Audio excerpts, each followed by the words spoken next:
Good afternoon and welcome to the Sunset Baking Safari here in the northeastern corner of South Africa, the Greater Kruger National Park, 3.5 million hectares of wonderful wilderness, drought-stricken wonderland that we are privileged to call home. My name is James Henry. On camera today we've got Brian. Hello, Brian. Hello, James. That's Brian's thumb. He's a lot larger than the small piece of him that you can see here, 6'3" indeed, and topped with a beautiful hat and matching blue buff. On the other vehicle, we have got Brent Leo Smith on the camera with a pair of dark glasses small enough to fit a small child, and Jamie, also topped with a spanky new blue hat. They are heading down towards what is hopefully a lion sighting. Reports of a lion pride crossing onto Vulture this morning, chasing a herd of buffalo, the remnants of which you can see behind us here. We haven't seen those lions yet, and so that's what they're doing down in that particular area. You are on a live Sunset Safari. If you happen to stumble across this feed, either on SafariLIVE or perhaps on YouTube, please remember, we'd love to hear from you. Talk to us. If you're a new viewer, tell us where you're from, ask us some questions. I know some of you will be watching this thinking this can't possibly be live. You fall into the category that Thomas fell into, the apostle, the doubting variety thereof. And we will prove to you that we are live. Send us a question. Tell us where you're from. We'd love to hear from you. My plan this afternoon is to head, well, we're at the first waterhole I'm going to head to, and we've got some buffalo, you can see. There is some zebra, a beautiful little kinship group of zebra heading off towards the shade of quarantine clearings. There is a young nyala. There's a herd of adult female nyala. And there are also a number of little guinea fowl, which you might be hearing going chip, chip, chip, chip, chip, chip, chip, chip, chip, chip, chip on the ground. And it's a very peaceful, beautiful afternoon. It's not quite as baking as it has been. It's about 32 to 33 degrees centigrade. That's 89 to 91 degrees Fahrenheit. And there's a pleasant breeze blowing out of the southeast. Rain, none in the offing for the next week or so. So those of you who have been watching regularly will probably be slightly disappointed that the drought is not about to break anytime soon. Right, without further ado, well, I suppose we could actually sit here for a little while. It's quite fun to look at the zebra. Now, they have obviously had a drink at the waterhole down there, and they are now grazing up on some of the last clearings with grass on them in the place. Quarantine clearings, which is up through there, is now almost entirely grass-free. It's just full of little green forbs and bare patches of sand. And this particular area seems to have magically managed to hold on to the grass. I'm not sure how exactly, but there does seem to be a little bit of grass left here. So that's what the zebra are enjoying. They don't seem to be suffering too much yet. Their condition still looks good. You can tell that zebra are losing condition if their manes start to lie down. And that's because they're held in place, the manes are, by a layer of fat. And once that layer of fat starts to get used up under nutritional stress, so the hair of the mane will begin to lie down. Buffalo, it's much more easy to see because their hips start to show. They start to look very skinny very quickly. Now, they look okay, but their close relatives, the domestic cattle that live in the villages just outside the reserve that we find ourselves in now, are looking pretty emaciated and awful. And so while the animals here are suffering, well, suffering to a certain extent, make no mistake that the animals outside the reserve and the people outside the reserve, remember there's no reticulated water in the villages out here, they are suffering even more. They're having to go further and further away from home to fetch sufficient water to get through each day. So the drought doesn't just affect us here on the game reserve. Now, those are an interesting group of buffalo because they are remnants of a larger herd. There are females and a young male, I think. Yep, that's right. In fact, 2 young males and a female. And there are a couple of old bulls still in the pan, still in the water there. But the rest of the herd, I think, is dispersed somewhere, and I'm not really sure where. Perhaps onto quarantine clearings. And perhaps they've gone off to chew the cud somewhere in the shade. Right, that's it from this sighting. Let's head on, see if we can find some kind of other animal activity, perhaps around the Gallagher waterhole. So our plan is to go around here towards the Gallagher waterhole. From there, we're going to go up towards Sydney's Dam, check around there. Been lots of elephant activity, lots of other animal activity around there over the last hot days as the water starts to dry out completely. And then, of course, we're hoping that the wild dogs will return out of Simbambili at some stage during the evening, possibly heading up to either quarantine clearings or towards Sydney's Dam to see what they can find there. Right, that is the plan. Let us go. Brian, you're not hearing any... Oh, there we go. Final Control is, in fact, talking to me. I thought I'd done something wrong.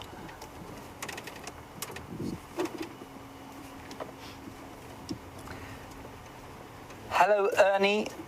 You're on YouTube, and it's wonderful to hear from you. You're a new viewer. Welcome to it, and thank you for taking the time, A, to watch us, and B, to send us a question. You want to know if a zebra is related to a horse? Absolutely, Ernie. They look the same because they are the same. A horse is part of the equid family, Equidae, and so is a zebra. They're part of the same genus even. I think that a horse's Latin name is, I think it's probably something like Equus domesticus, and the zebra is Equus burchelli, so they're very closely related indeed.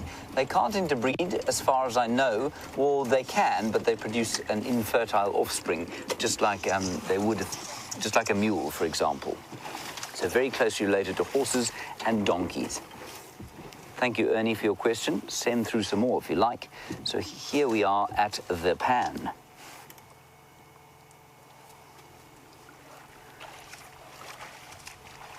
And at the pan here, we have got a hippopotamus. And on the back of the hippopotamus is a serrated hinged terrapin. Now, for many of you, you won't know what a terrapin is because you don't get them in all parts of the world. A terrapin is like a freshwater turtle.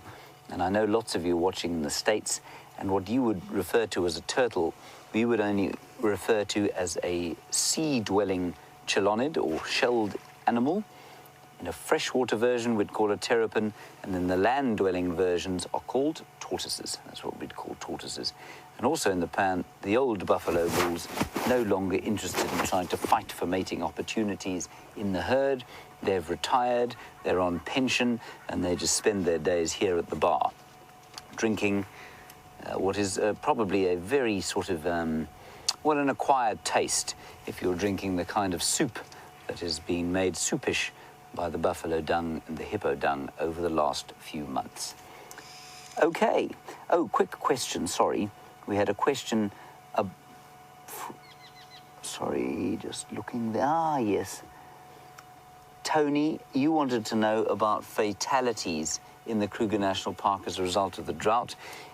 Tony, we haven't seen any here, but there are reports of baby hippo dying. In fact, there was one, on Buffelshoek last night. Craig called in that there was a dead baby hippopotamus, and I'm sure that's as a result of the drought. Right. That buffalo's getting up. He looks slightly upset with life.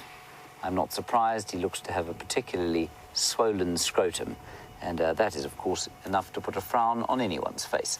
On that note, let's head across to Jamie, find out what she and Brent are doing, and I'll catch up with you possibly at the Gallagher waterhole.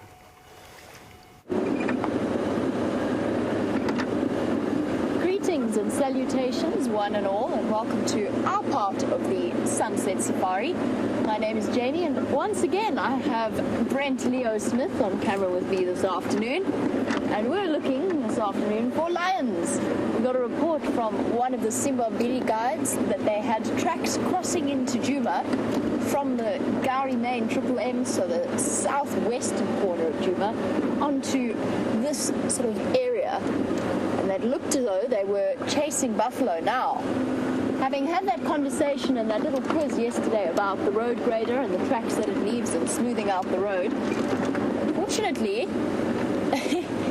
it's come back to bite me this afternoon because the roads that I haven't driven today have been dragged. And what that means is that if the lions did walk here early this morning whilst we were distracted with a fantastic wild dog sighting at Sydney's Dam, if they did come along here, their tracks have been unfortunately obliterated. And now it just becomes a question of guesswork. Hopefully we might see a little pinprick of a toe, the edge of a toe, the part of a back pad, something along those lines to give us a little bit of a hint as to which way the lions went. That being said, I think our next step, I know that James's plan is to check most of the water holes around the area. I think my plan will be to head across to Treehouse Dam. I've done the full circuit of that corner. No sign of tracks going in, and we chatted a bit about it, Brent and myself. Just said that the road being as busy as it is, especially if the lions were running, they might only put 4 feet on the ground on the road before getting to the other side. Those enormous strides that lions are capable of making. So there's still a good chance that the lions are somewhere around here, hiding off in the shade. The other thing we're looking for as we continue our search, we know that they were chasing buffalo. We did have those 2 large buffalo herds at Sydney's Dam, and then I believe that James found one in this area this morning as well. It's probably the herd that the lions were chasing. The other thing that we're looking for is if they were successful by this stage on a hot afternoon, there's a very good chance that a kill like that would have already attracted the attention of vultures. They might be congregating around some of the larger trees, waiting patiently for their opportunity to feed on the carcass. But I do think there's a slight irony to the fact that I asked you such a tricky question about the grading road. That's now obliterated by tracks. James Richards is saying that he likes my new hat. Thank you very much. The hat was a present from Kirsty McLennan-Smith in Final Control, who very kindly lent it to me after it was decided by one and all that really that giant-sized hat that was probably built more for somebody of Brent's size than mine, that kept falling over my eyes and obliterating my vision, or at least obscuring it, maybe wasn't the best way forward. Tried a different tack. Kirsty and I are sort of roughly the same size. I'm just a little bit taller though, aren't I, Kirsty? So I've got her hat for the duration of the afternoon.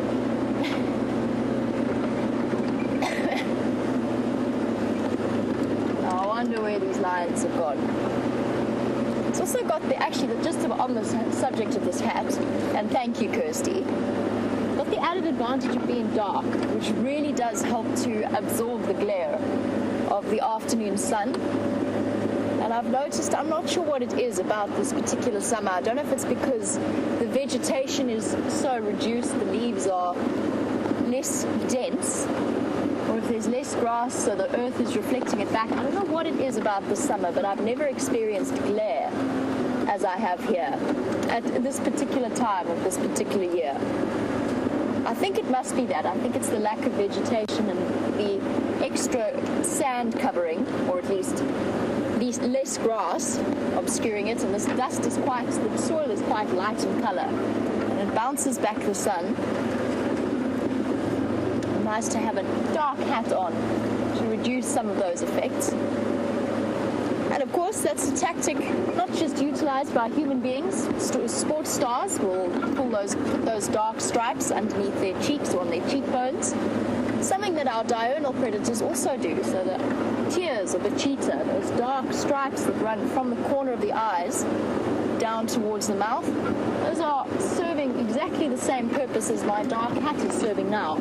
Just absorbing some of that glare. We know that dark colors absorb more light, at least more heat.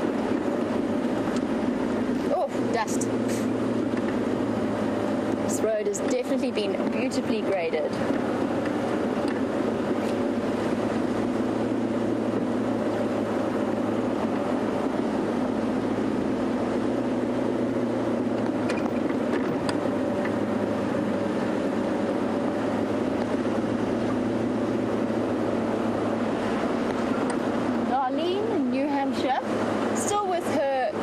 Fascination. I believe that Darlene is really fascinated by the entire process. She was wondering a little bit, and Darlene, I'm struggling fractionally with the radio communication, but from what I can understand of your question, you're talking about the fact that grass will get pressed down, and is this a technique that we use during tracking when we're following animals? And there's two ways in which there's a couple of ways, but one of the ways in which grass can be very helpful in tracking. First, as if it's dewy, and you're out tracking first thing in the morning, something moving through the grass dislodges all of the water droplets where it's walked and leaves a nice dark path where the dew otherwise shines.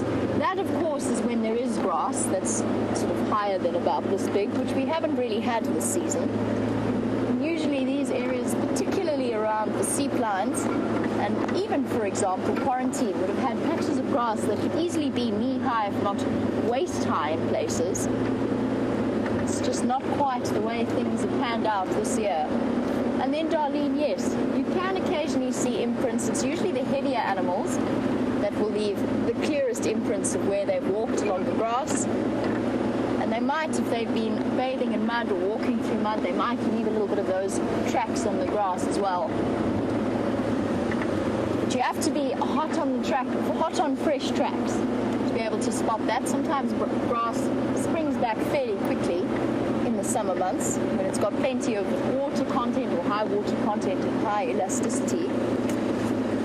Buffalo definitely came along here. I'm just looking at all of the pats, and they're pretty dried out by now. There are lots of tracks coming through here. Brent said he heard the buffalo on Quarantine.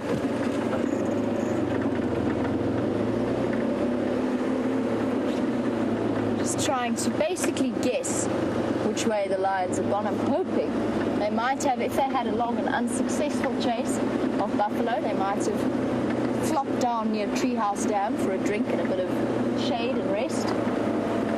And just to update you all, unfortunately Rusty, once again, similar to yesterday afternoon, appears to be having some difficulty with aerials.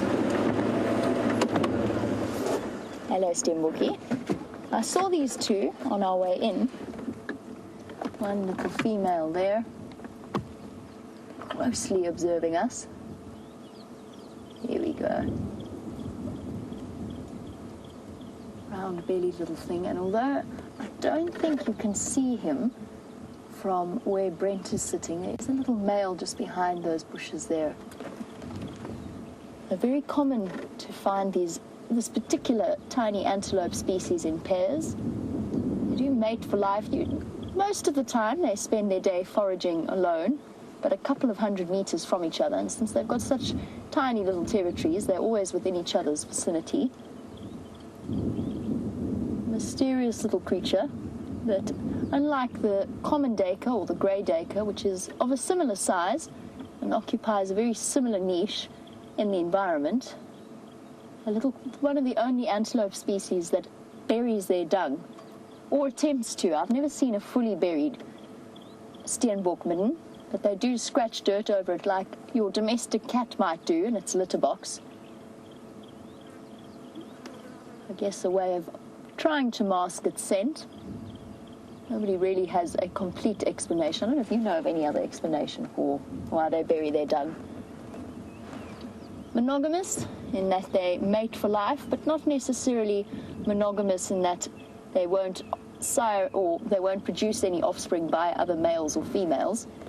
Mysterious little things, Steenbok, although they live together and they will stay with one partner for the duration of their lives, or for either of them, unless one of them dies. They will still take the opportunity, or some of them will take the opportunity, to mate with incoming males that might trespass across. So although they're territorial, males fight off males, females fight off females, but if a male happens to come across an unknown female, he'll take his opportunity to spread his genetics further down the line, and the female will do much the same thing. And of course, for new viewers, since you can't see the male, the little female doesn't have any horns. The male has tiny, sharp little spikes on the top of his head for horns. Little grooves that run along them. I don't know if it's my imagination or if she's quite round-bellied. Maybe it's just the position that she's found herself in. And terribly obliging, though. They have an interesting flight or freeze response, and in this case, she's completely frozen, watching us, trying to decide if she needs to dash off or stay still. The tactic that would work very well in midsummer, carrying on our grass conversation, if the grass was long and obscuring her. Okay, girl, you can carry on.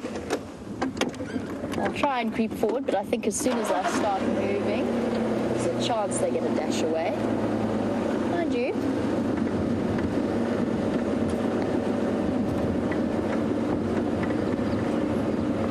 Just to show you that little male.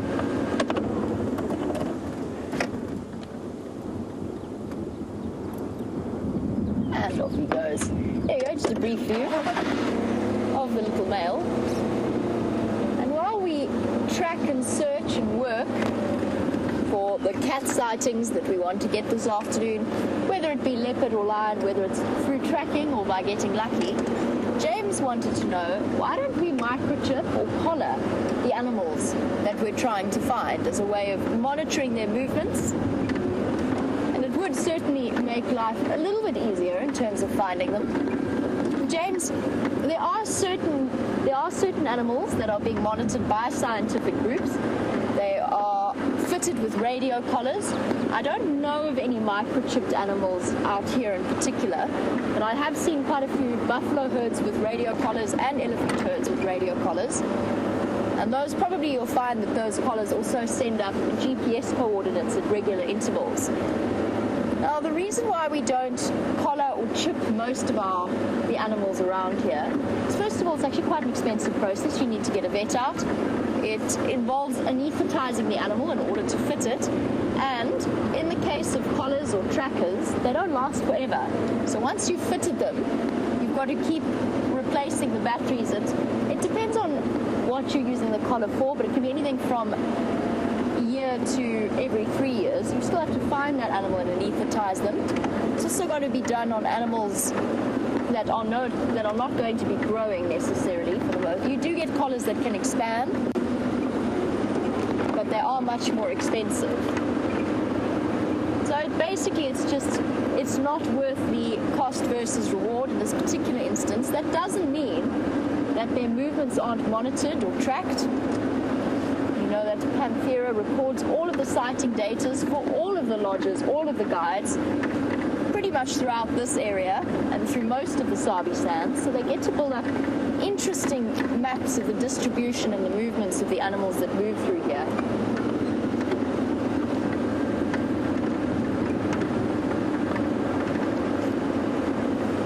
Unless it's something that is funded by research groups and put forward with a good proposal that justifies the level of interference that it involves and searching for that animal, tracking them, darting them.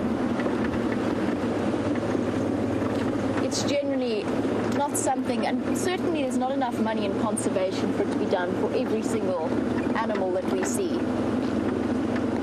All right, down to Treehouse Dam. What a beautifully smooth road. It's lovely. No tracks, nothing.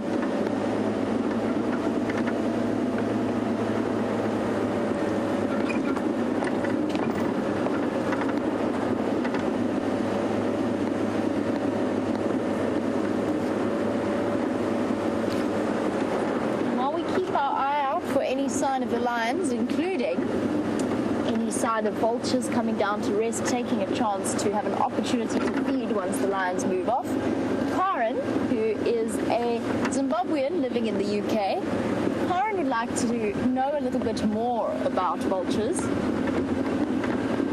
And she's heard basically that different types of vultures or different species of vultures feed on different parts of the carcass. And is this the case? And it's absolutely true, but I'm going to explain it in a bit further detail.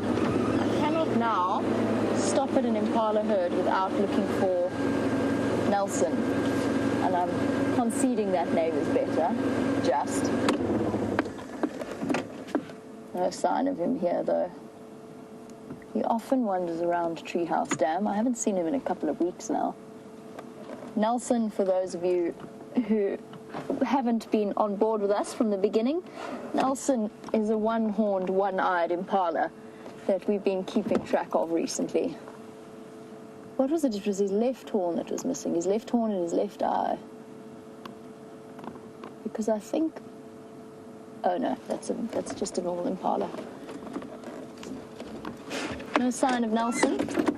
I've got to the point where I'm checking every single impala herd or bachelor herd that I go through.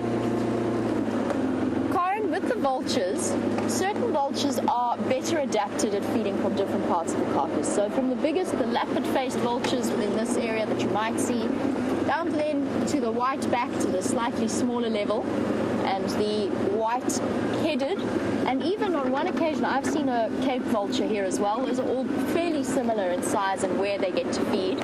And then right at the bottom of that little hierarchy sits the hooded vultures with a very small, very thin beak. So their beaks are adapted to be able to feed on different parts of the carcass, but most importantly, their hierarchy is governed by size. And if you've ever seen a vulture feeding, how would I describe it, melee, where they're all fighting for access to the carcass, the biggest vulture gets the best access for food, and in that case it's the lappet-faced vultures with their huge tin opener-like beaks, capable of breaking open the skin, even of the toughest carcass, well, not the toughest carcass, but even in cases where the carcass hasn't been opened by something like a lion or a leopard, they're more than capable of breaking that open, and they're also capable of bullying the other vultures and pushing them away and getting the best access. And quite often you'll watch and you'll see the hooded vultures really have to get pushed to the outskirts. Don't know if there's any water left in Treehouse. I'm going to go check from the dam wall. Still no sign of any tracks coming through here. So Karen, it's a combination of their physiological adaptation, so the way that their beaks are structured, as well as their size, that determines the feeding hierarchy of vultures at a carcass. It's one of the noisiest things you can experience. If you get a really large group of vultures, if you get 50 or 60 vultures feeding on a rather complete carcass, as we had a couple of months ago with the buffalo carcass the Birmingham boys left behind. Hello, water. I'm just going to show you the view of the warthog first before I move on, just in case it proves to be one of our more skittish warthogs of Djuma. Already looking at us askance.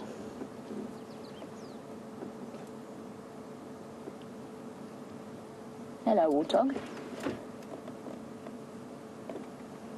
There's no sign of lions, but there's definitely plenty of life at Treehouse Dam. Impalas clustering together in what little bits of shade they can get.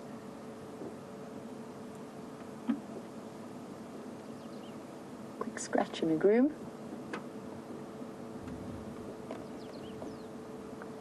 It's a nice large herd of impala. There's actually impala all around.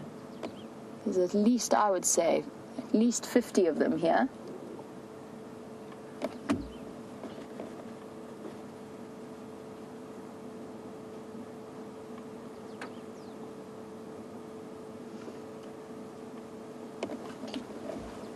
On this dry day and in these hot days, this is quite an interesting reminder of just what kind of impact these weather conditions have on these sorts of areas.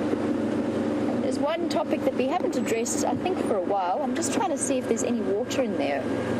So those holes there have been dug out by elephants, and they've managed to get access to the natural seep lines that run beneath the soil of Treehouse Dam. There's usually a little bit of water trickling in. Oh, what's going on here?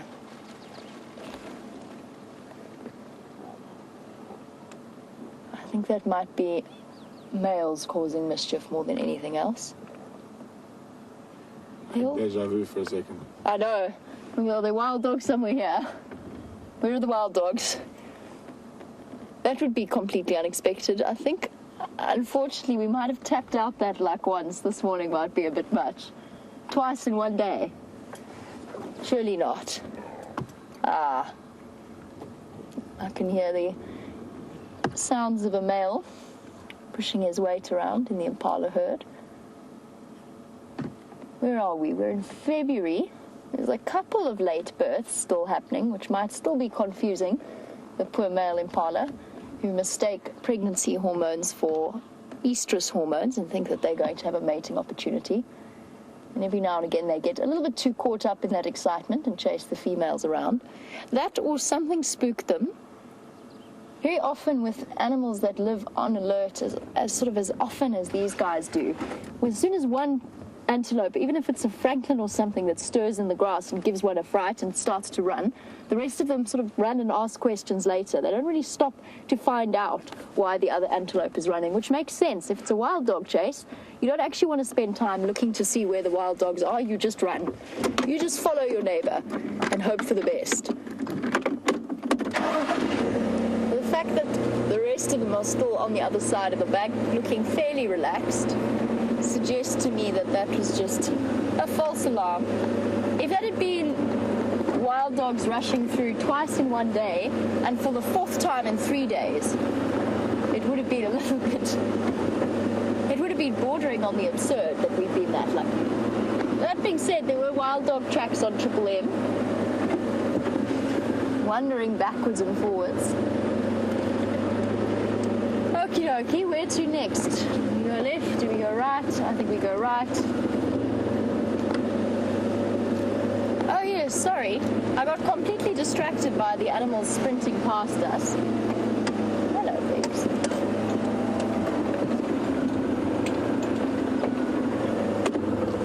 Ah, it was a bit too good to last. I've got a little bit of a limp. Oh, we've been spoiled not just with wild dog sightings. Promise, Carter, I will get to your question in one moment. Sorry, I keep getting distracted.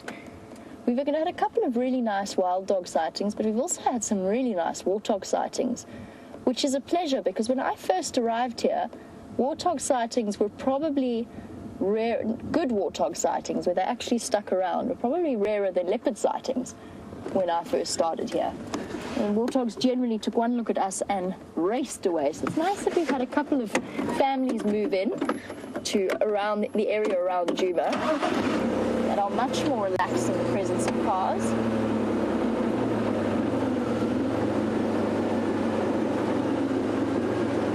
Hello, Mbala. Lots of you.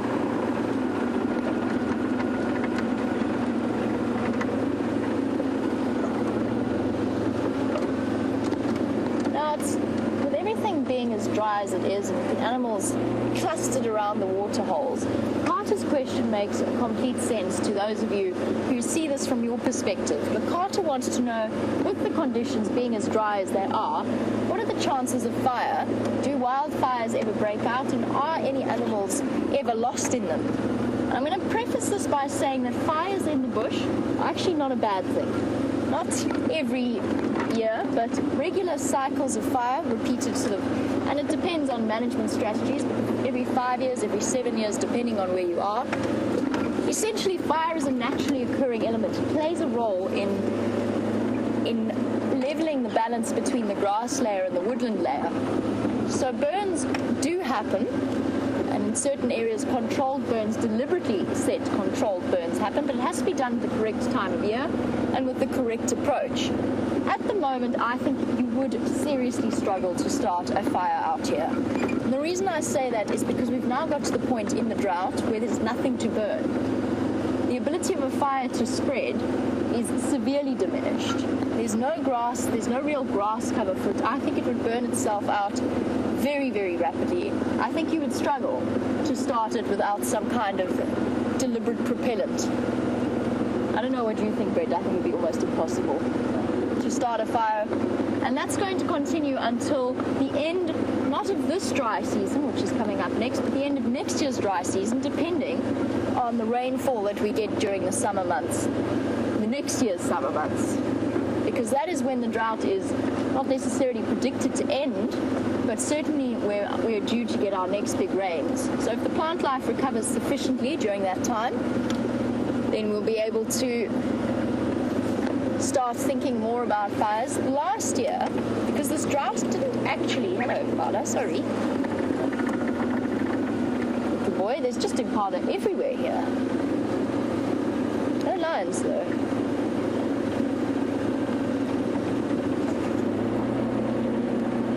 1 second. There's one of the landowners wants to just know if there's any updates. Ah, there we go. Ephraim jumped on board to give him an answer. What was that? Oh yes, we were chatting about fires. In terms of, Carter, in terms of fires that actually can kill animals, I was chatting about last year's season. So last year was the beginning of our lack of rainfall. The year before that, we had quite high rainfalls, and in fact, there were some severe floods throughout the low veld. Last year, we had about, I would say, in certain areas, between a fifth and a fourth, so between a fifth and a quarter of the average annual rainfall. This year has been even less. But last year, it was particularly serious. We had a couple of runaway fires in the area that I was working in that were caused by lightning strikes during dry storms. So the storms rolling in, the pressure building, and the lightning striking, but without any real rain. So a little bit of drizzle here and there. And one of the lightning strikes hit a dead tree and sent a blaze up that was unbelievable to witness. Fires, and I'm sure many of you have actually, in one way or another, had some experience with wildfires when there is burning material. It's quite a scary thing. The sky changes color, you've got birds swooping in to catch the insects, and they move so incredibly fast, and it's this roar of sound. I find wildfires, or uncontrolled bushfires, quite intimidating. Even controlled bushfires at times can switch in 2 seconds if the wind decides to swirl or move around. Brent's telling me maybe this will. Oh, you've got a track. At the junction.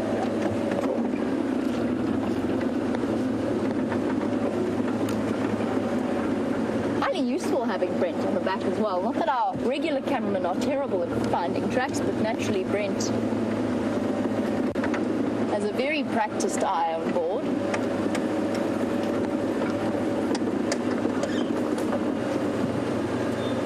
See them from where you are. Just going to switch off. I need to just change my angle of where I am so I can see. Just take it off the big hyena.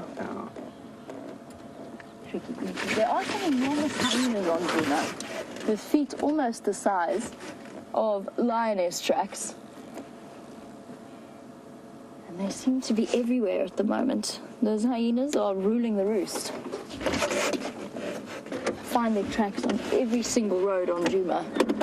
Every day, it seems.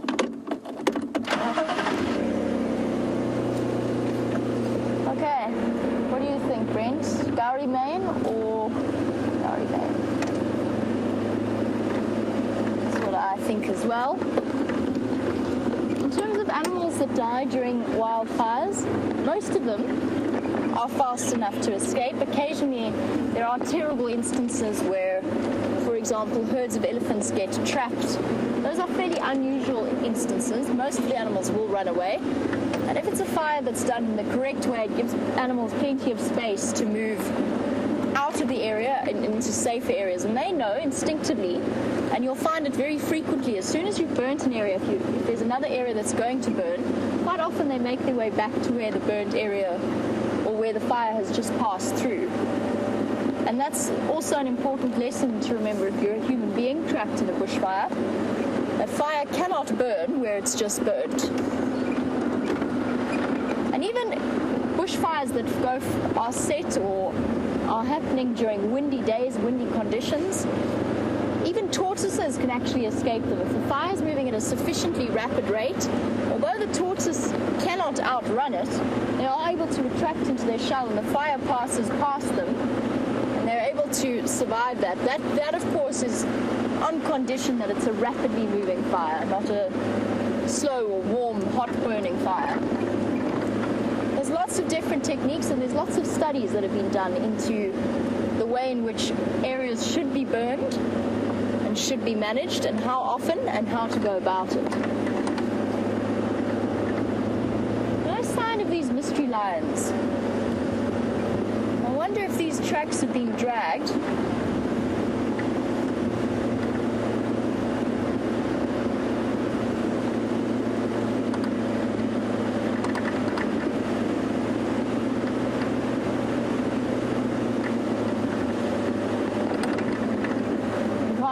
on the ball and has actually witnessed vulture feeding frenzies.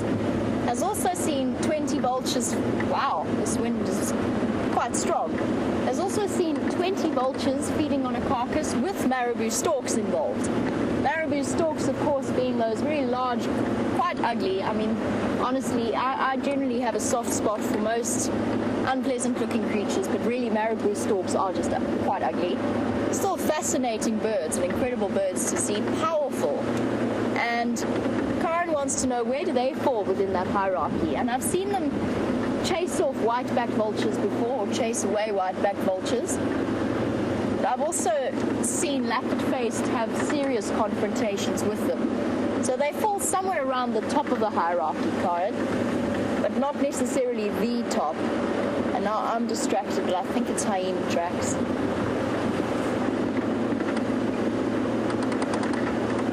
And if you've ever witnessed, and Karen maybe will be familiar with this, witnessing the feeding frenzy of vultures around a large carcass, the screams that they make, those really loud screeches, were actually in certain parts of the Jurassic Park movies what they used, what they based the dinosaurs' noises on. And really does sound like that. Those screeching sounds are very prehistoric sounding.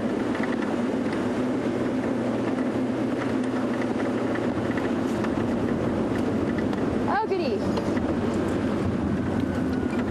Lost my hat. Brent saved my hat. Thank you. It was that windy out here.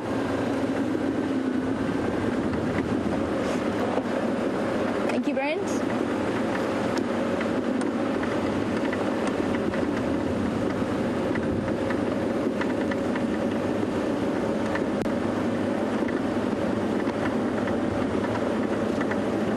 Off our subject of vultures, Eric Moore has said, is it true that they don't have feathers around their heads to reduce the soiling when they stick their heads into those carcasses? And Eric, yes, they do have slightly balder faces than the other birds of prey, the other raptors, but they still have feathers. The hooded vultures still have a cap of feathers. The white-backed vultures have feathers pretty much around most of their face. Really, the lappet-faced vultures also have a couple of feathers around as well. It does reduce soiling, but often one of the first things a vulture will do is go straight from a carcass across to the nearest water source and have a quick swim or a wash within it. And unfortunately, at times like these, although it's still quite unusual and there haven't been too many cases yet, but as soon as we start recording anthrax cases, it's one of the ways in which vultures can be one of the vectors of the anthrax spores. I'm still concentrating on finding these lions. So far, no sign of them, or the vultures, in fact. In the meantime, I believe that a fix has been applied to Rusty, and it seems to be up and running. So let's find out what James's plans are. Hello, everybody. Sorry about the long hiatus on our game drive. Rusty, dirty Rusty, lost her aerial. So Eugene has reaffixed it with a lot of glue. There was supposed to be a screw used as well. The screw, unfortunately, is stripped entirely as a result of the wild dog sighting of 2 days ago. This, of course, was an extremely, shall we say, exciting sighting where the car was expected to do things that something with a spiky thing out the back is not normally expected to do. That is why the aerial is in the state it is. Never mind, it's how it goes out here. We don't mind. We've come to the Gallagher waterhole as per our original plan. Lo and behold, what do you see, Brian? Some buffalo. Buffaloes. How surprising. They're never here. Now, we came here this morning, and this morning there was a hyena looking into the bush, and we thought it might be that he was looking at a leopard in the middle of the bush, but it seems I don't think there was a leopard. That's what we were hoping. Now, we have another wonderful question from a wonderful new viewer called Susie DeFuzzy. Hello, Susie DeFuzzy. You want to know where the safari is taking place? Sorry. Fizzy DeFuzzy, not Susie, Fizzy DeFuzzy, as in fizz pop. You're a new viewer. It's wonderful to have you with us, and you want to know where in the world we are. Fizzy, we are in South Africa, the southernmost country in Africa, vast continent of wildlife, forests, deserts, savannas, and what we call here woodlands, Combritum woodland that you can see there. And we're in an area called the Kruger National Park, which you may well have heard of. Kruger National Park, one of the most iconic national parks in the world. I'm just going to turn this radio down, because if I don't, it'll drive me stark raving insane within 3.5 seconds. Okay, I've managed to turn it down before the next transmission. Fizzy, that means that we're in the northeast corner of South Africa, and this expanse of wildlife land extends north into Zimbabwe and then east into Mozambique as well. So it really is an enormous piece of land. It is probably, I think it's about 5.5 times the size of Yellowstone National Park, for example. So it is huge. We don't traverse that whole area. We traverse a small section on the western side of it called Djuma, and Arathusa to the west of that, where there are commercial safari lodges. And then us as well, driving around trying to find the wonders of the African wilderness and bring those to you wherever you happen to be in the world. So welcome, Fizzy, and I hope you stay with us and ask us more questions and send us more comments. Thanks very much for taking the time to come and see us. So these are buffalo, of course. We've seen lots of buffalo today already. I don't think we're going to hang around out here too long, but to say that one of them is doing yoga, as you can see. This is very important for old buffalo, as it is for old people. It's important to keep the flexibility up, and that buffalo is clearly on a health kick, doing his yoga stretch for the day. Geraldine, of course, who's directing, is big on yoga. She will give us a sort of an impression of his form. Geraldine, out of 10? I'm not sure what you call that position.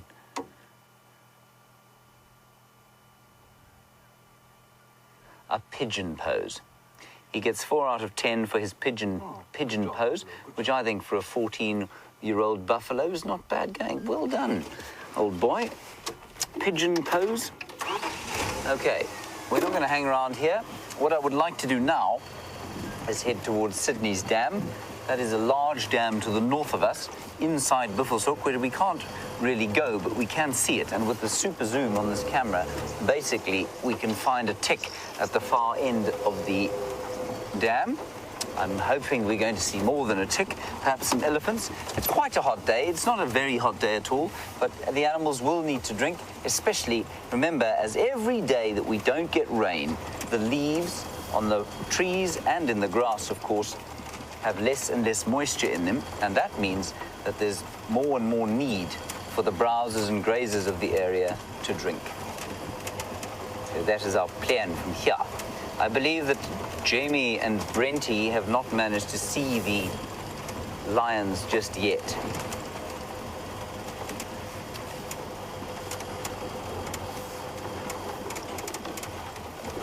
Hello, raid freak.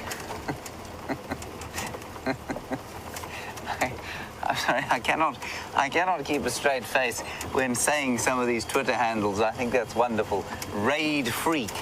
Well, raid freak, you ask a very valid question, and one which I don't believe you'll believe the answer to. You want to know, what does this area actually look like when it isn't in a drought?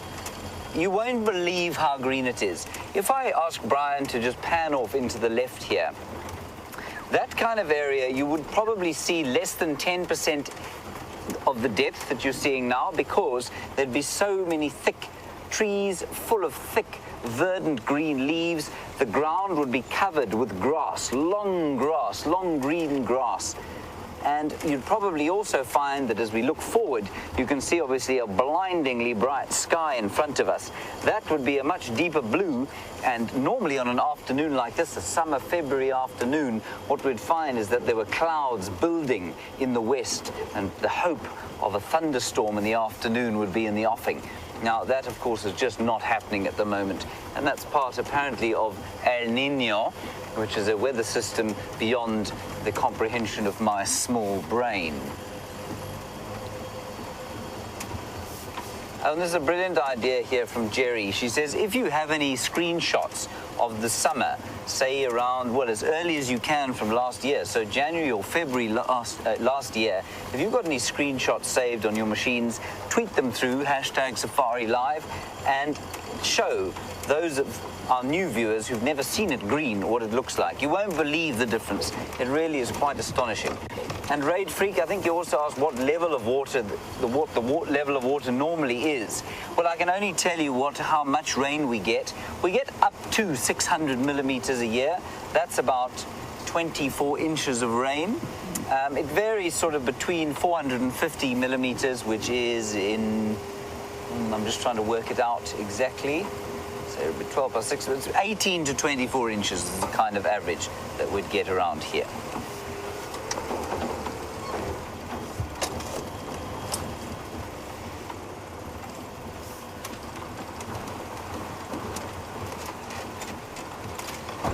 Now Raid Freak, I agree with you completely. You say perhaps we should change the pigeon pose attempted by that buffalo to the buffalo pose, and instead of getting a fairly nasty 4 out of 10, he'd get a 9 or 10.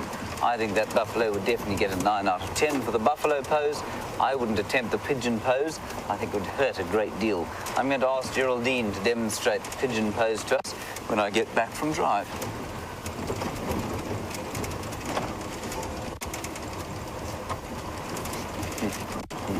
She says she'll show us as long as we don't film her. Of course we won't film her.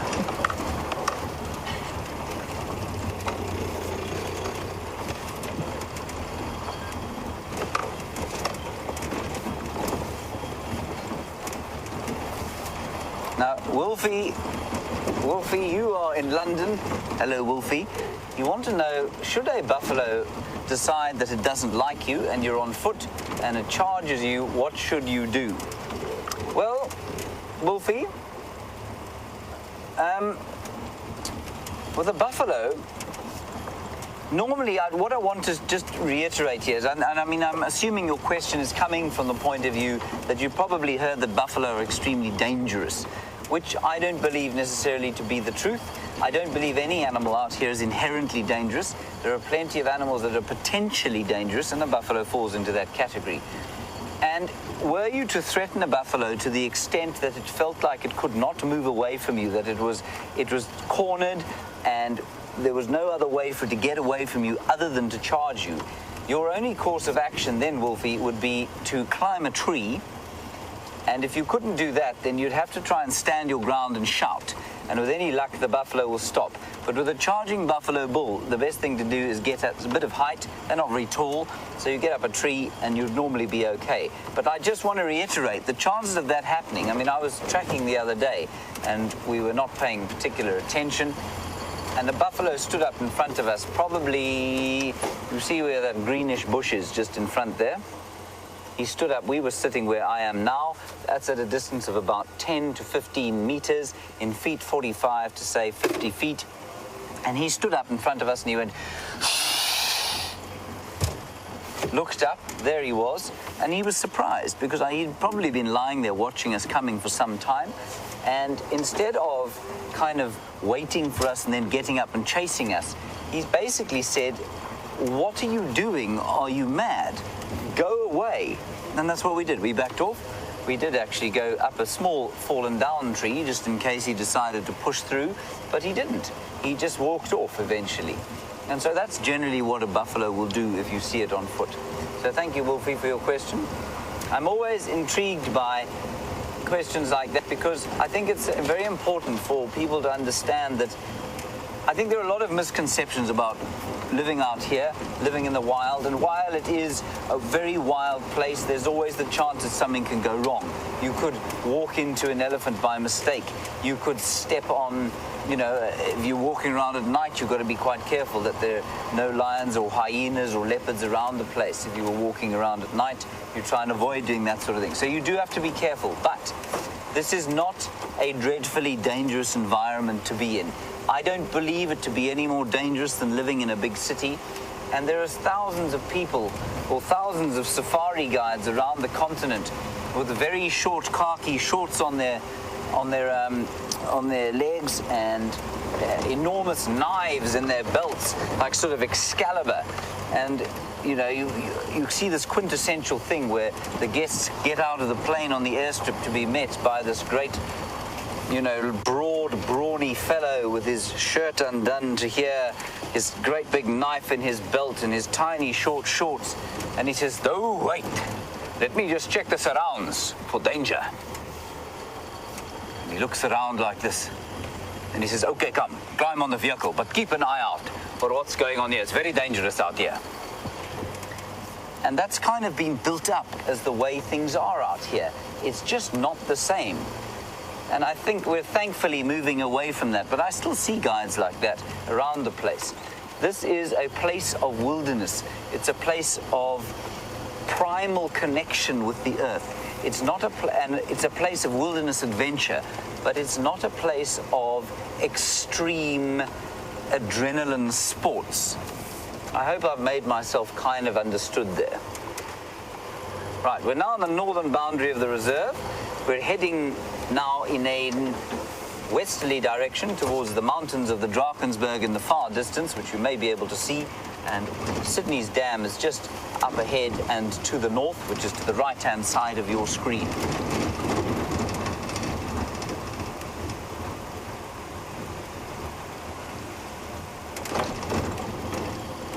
Thank you, James, on YouTube. You have a fantastically good name. You say that the Wilderbliss video that Brian and I made the other day was very nice. I thank you very, very much for your kind compliments.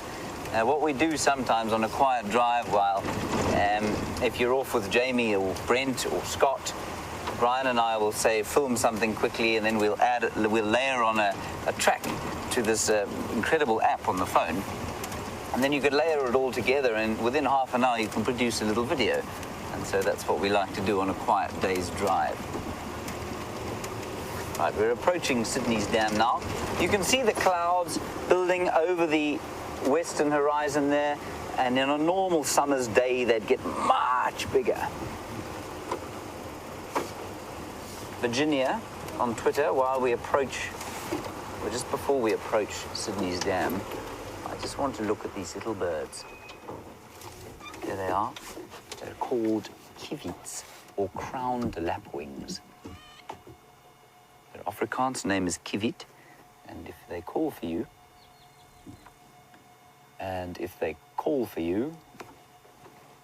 which they aren't going to do, you can hear why. It's an onomatopoeic term for the way they call. Beautiful orange legs, stunning birds, very common, probably highly underrated, and they are what are termed coursing birds. So in the same way that wild dogs course after their prey, so do the kievits, or crowned lapwings, run after their prey on the ground and then pick up insects. They've got insect-eating bills. There we go. Something just bit the dust at the beak, bright orange beak of that beautiful crowned lapwing. So, what do we do in our spare time? Well, some of us try and do some exercise when we can. Others of us do quite a lot of sleeping, because we have to get up very early in the morning, of course. I sometimes play the guitar. I do some writing. Brian, what do you do, Brian? I mostly snooze. Brian snoozes. Brian also has to put his footage into folders and things. He has to look after that sort of stuff. A cameraman's work is never done. 2 warthogs over there, 2 piglets. I'm sure their mother must be around. We saw them here the other day. In fact, the other day being yesterday. 2 young warthogs. And as I said yesterday, they're all moving closer and closer towards the water, incurring more and more risk as they do so, simply because the predators will start to predict their movements, and they'll start to hang around the water as well, which will make life for these little piglets very difficult indeed. Isn't he sweet? There are 2 little boars. I saw them yesterday, so I know that they are both males. And that lovely sound that you heard there, that is known as a crested barbet. Lovely orange and yellow and black and white and red colors, but very scruffy. But otherwise, things are completely silent. And again, This is a function of the lack of water. At this time of the day, normally in summer, there's the mother, we would have quite a lot of bird song. That's Mrs. Warthog. Look after your youngsters, Mrs. Warthog.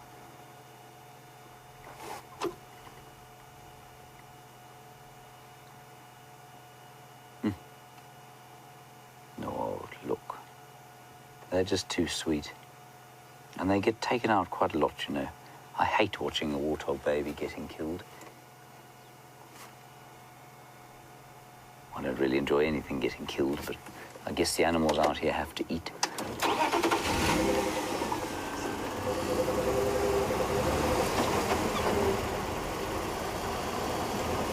Righty-ho. There's the other few sounders of warthog. There are two little sounders in there. We'll just try and find you a view. If I can't, we'll just carry on to the dam. You can't really see them, can you, Brian? You might get a view here over the top of those impala. There we go. There you can see the warthog in the background. This game drive has a remarkable reminiscence or similarity to yesterday's. Same animals, same place, which I think is great because it means you can tell exactly what's happening with whom. Some impala. That one at the back there's just reached 2 years of age. He's just over 2. You can see he's got his proper bend in his horns, but he's not quite there, quite opened up yet. So he'll be going into he's probably, well, he was born in November 2014. Would that be correct? No, 2013. So he's 14, 15, yes, 2013.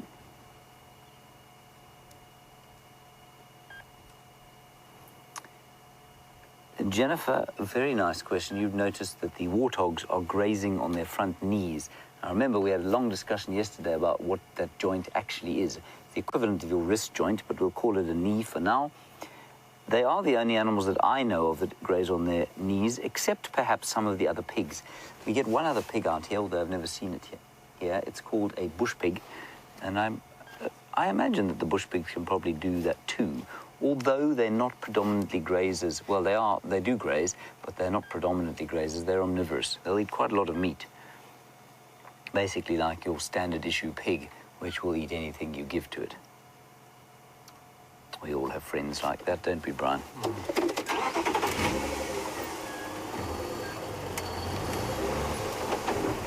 See a little bit of cloud building. Oh, there's an aeroplane coming overhead, Brian. Take cover.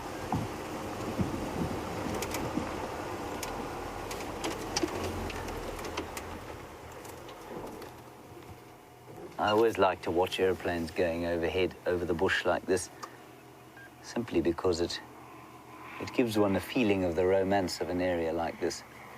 It's nice to think that you can only we're so remote that sometimes you can only fly into these areas. It isn't strictly true for here, of course. But I just like it. Makes me feel the romance of Africa. You know, a bit of Art of Africa feel. Brian doesn't look much like Meryl Streep, though.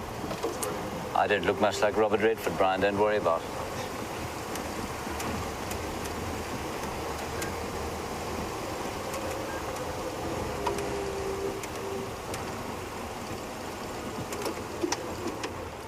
Ah, there's a massive activity going here.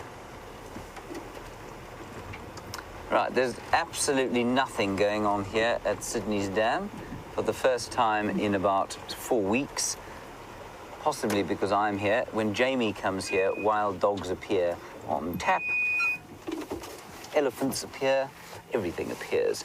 Jamie has a way with these things. There are some hippo there, though, and while we're just getting a quick glimpse at the hippo before we move on, Raid Freak, you want to know about antelope meat, and is there a market for it? Yeah, there is a market for it, absolutely. And I wish, actually, the market was larger than it is. To grow or to raise, say, impala for venison is far less environmentally detrimental than raising feedlots full of cattle. We are more and more becoming aware of how damaging the meat production, commercial meat production, is for the environment, for the air, for the earth, and probably for our health as well, especially given the grain-fed beef that we eat, which is not what beef is designed to eat. A grass-reared impala is a far better bet for food, much richer in protein, so you've got to eat much less of it. And there's a growing awareness of this, and so with it comes a growing demand for venison.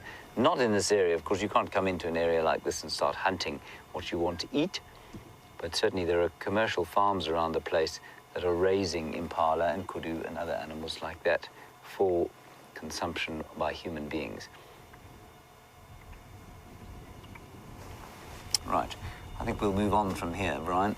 Not much going on. Let's keep going.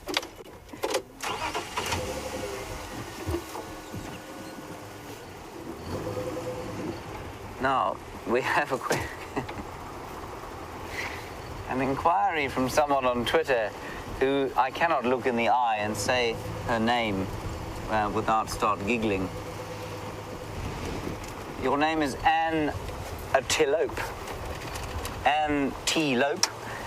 You want to know what will happen to the buffalo should Sydney's dam dry up, and do I think it will dry up? Anne T. Lope, I still think we're going to get quite late rain. I think it's going to come. I don't think it's going to make much of a difference to the grass sward, but I do think it's going to fill up some of the water holes. If we don't, that dam will dry out probably in the next 3 months or so. I don't think they pump it. I'm pretty sure they don't. Unless they pump it. If they pump it, then obviously it won't dry up, but I don't think they pump it. If that does dry up, there will still be water in Buffelshoek.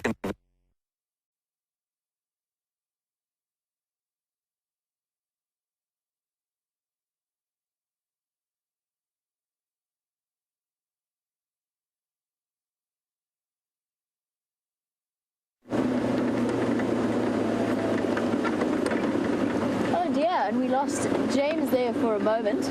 We've come on to Arethusa to see if maybe those lions crossed in this direction. I'm not sure what's happened. I don't know if the buffalo maybe walked all over their tracks.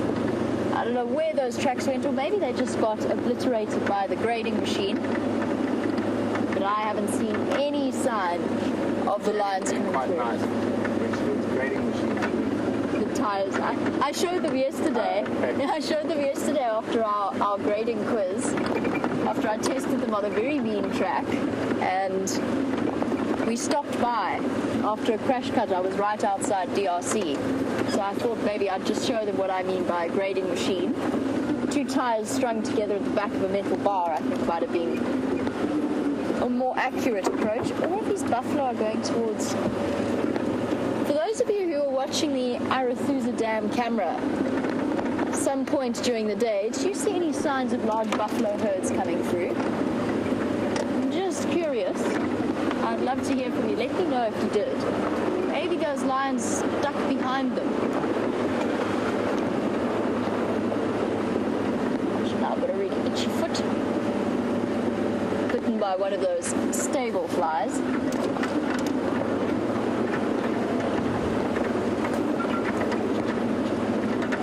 Hopefully Rusty's aerial problems get sorted soon, but I hear that James was at Sydney's dam and that nothing was happening there.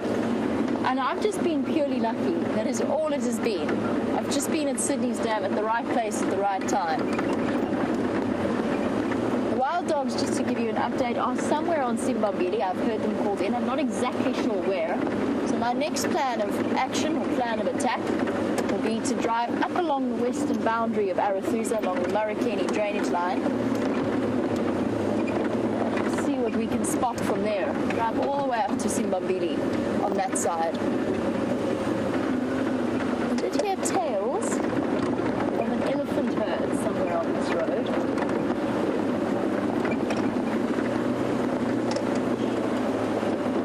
So keep your eyes peeled for big dark shapes. Have you seen them? Or no?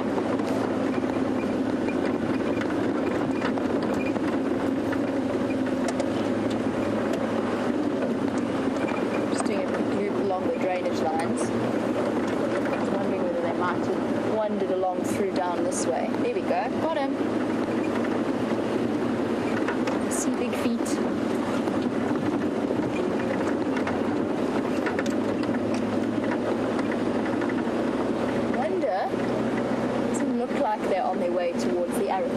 dam. That would be nice. Another wonderful sighting of elephants playing in the water. A hot day like today would be entirely appropriate. Oh dear. Oh, there we go.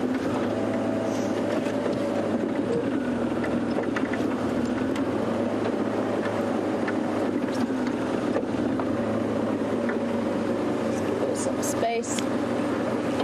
Hello, big girl.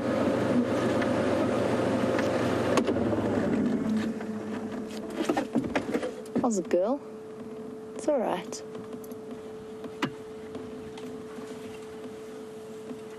It's okay.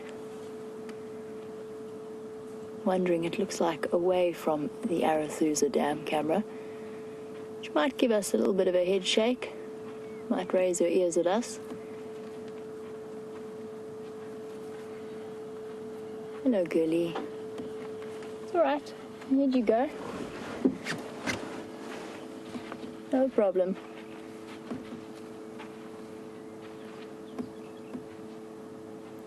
Stopping for a quick bite of buffalo thorn.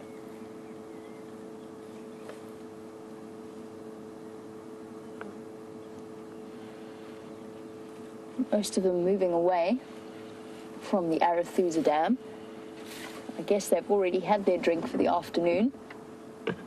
And they don't look like they've been swimming any time recently or spraying themselves with water.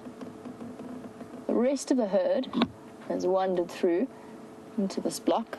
I don't see any more of them coming in this direction. And as she disappears, I'm going to distract you all for a second at the family of baby Franklin that have been trying desperately to keep really still and have just popped out. They've decided that we might be not as much of a threat as they first thought. They were trying to keep really still and hide away from us. Perfect little miniatures of the adults. 1, 2, 3, 4. And there's Mom.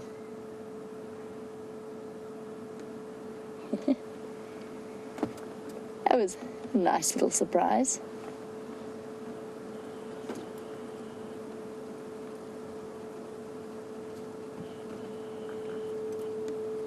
Now, since I am on Arathusa, and I know that some of you have been sending through the updates about the bulls on the Arathusa Dam camera, I think that might be a nice place for us to go. I believe that James had an extraordinary sighting with them yesterday, swimming in the dam and playing around there.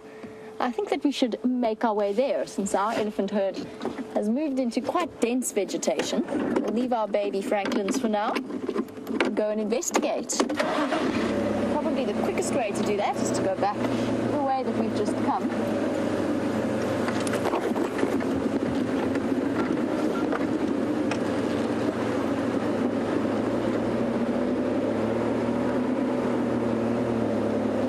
And while I make my way to those elephants at Arathusa Dam, I believe that James has found some other elephants to keep you company in the meantime.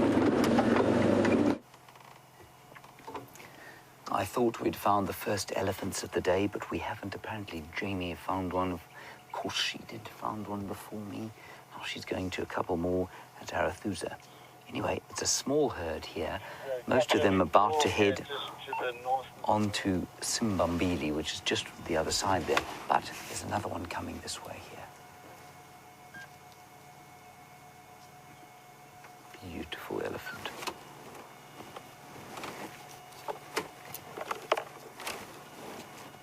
Just probably a young bull trying to sort of stay away from the rest of the herd because he's trying to assert his independence. Doesn't want to be around Mum. He's calling now. He's making a very gentle rumbling call. He doesn't want to be around Mum for too long because, you know, it's just like, as I like to say, a bit like a teenager who's at the mall with his parents. He just doesn't want to be seen with them. Remember how that felt, Brian? No. No. Oh, I do. I want to be seen to be independent. There he goes.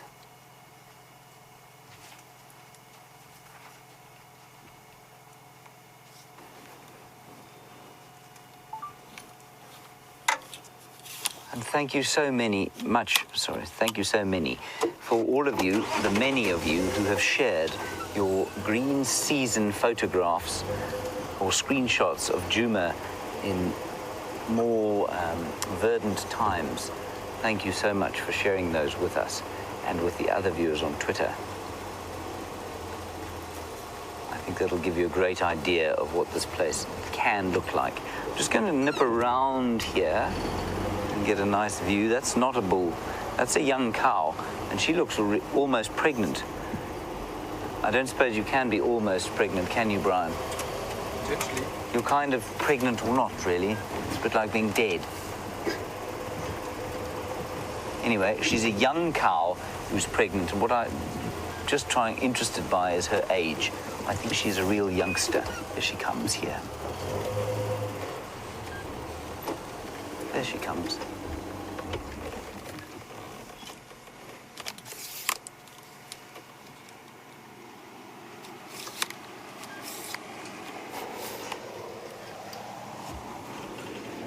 Hello, Debbie in Vancouver.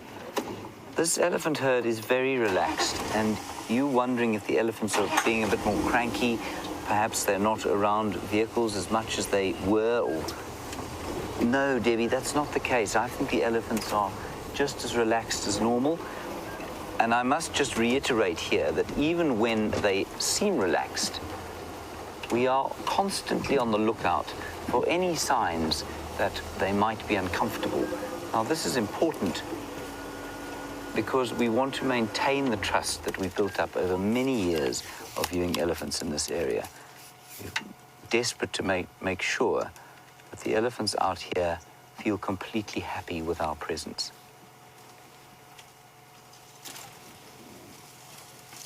And the way to do that, of course, is to respect their space and make sure that when they do say, please go away, we do go away.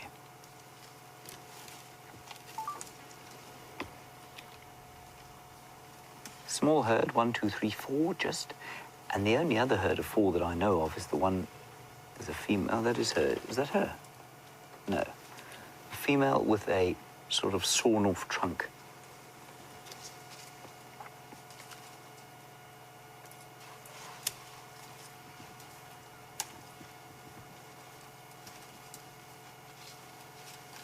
Are they getting quite close?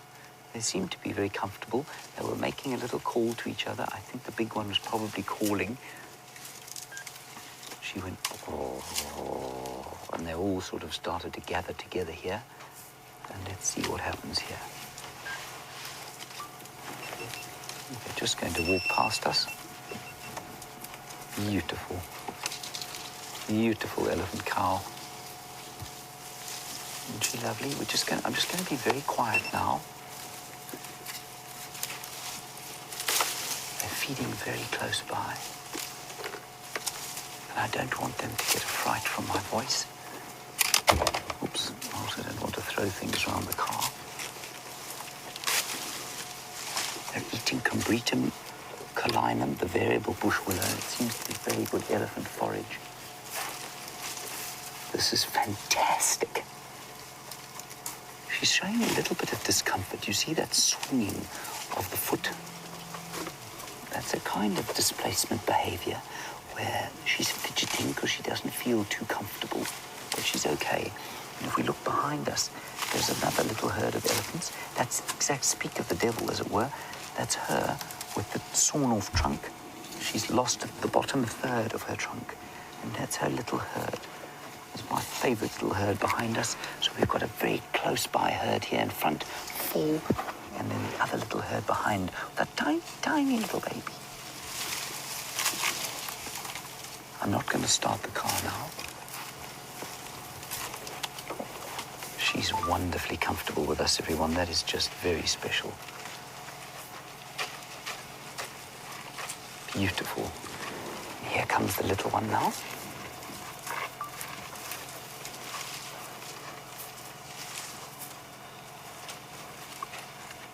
Look at him.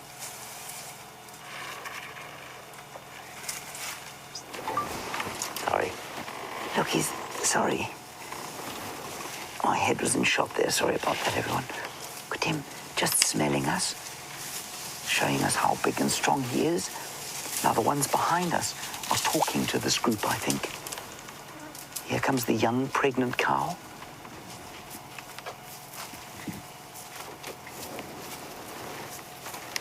Also not uncomfortable with us.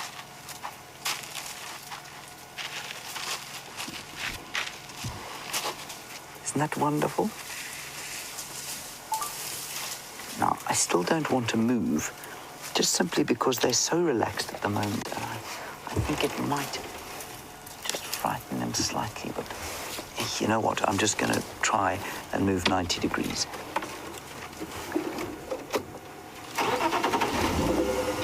Thankfully, this Rusty is quite a quiet little car. So we'll just move around like this.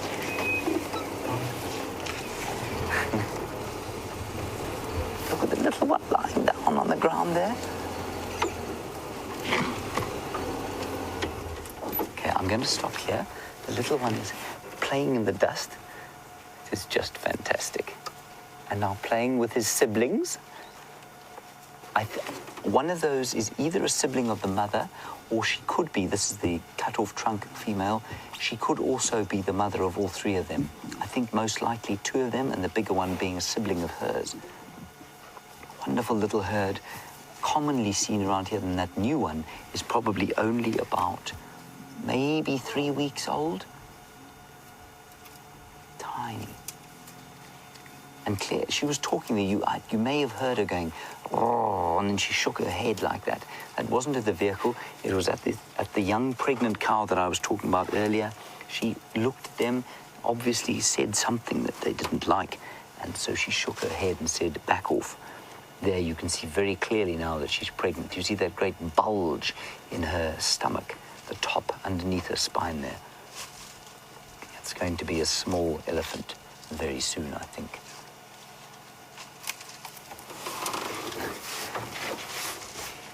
And then the others are in this thicket just in front of us here. And they're standing in the shade, just enjoying some more Combretum calinum, the variable bush willow. It seems to be a really good drought forage.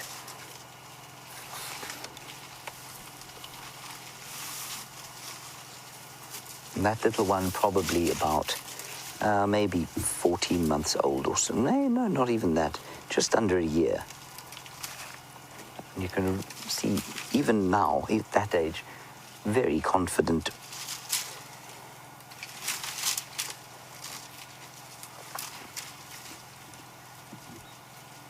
Right, I'm going to stay right where I am for the next little while. Let's head across to Jamie. She's got one of those behemoth bulls swimming at Arethusa Dam. I'll see you here just now.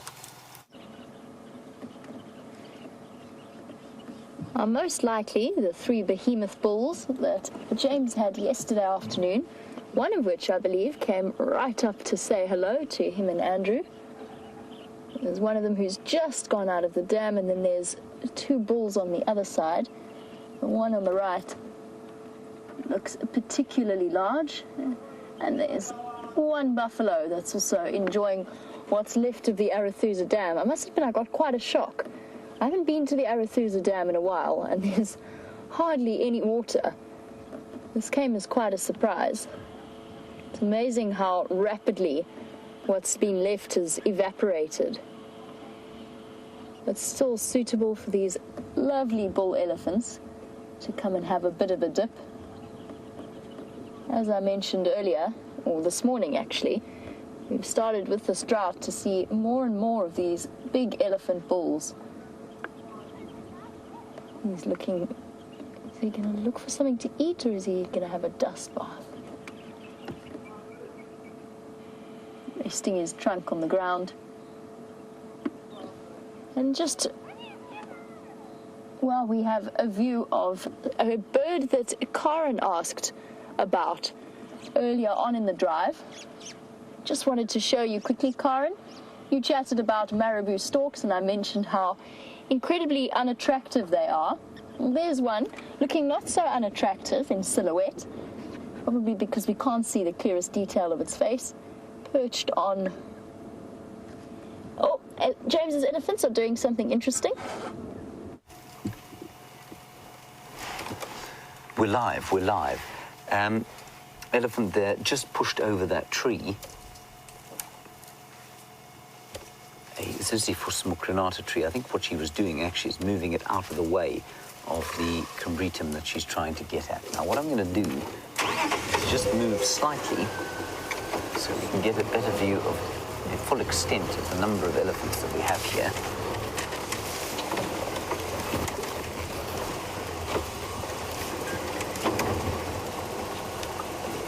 There we go, now we can see exactly what's going on. Beautiful young cow here, probably her first pregnancy, hopefully a successful one. Off to the right-hand side, the other small group of 4 with the chopped trunk, or half trunk, shall we call her, third trunk, her little baby, possibly her sibling, and then her other youngster. Now, what you won't notice from this, of course, is that the size difference between these elephants and that enormous elephant bull that is with Jamie is probably twice the size of these ones. So let's head straight back to him.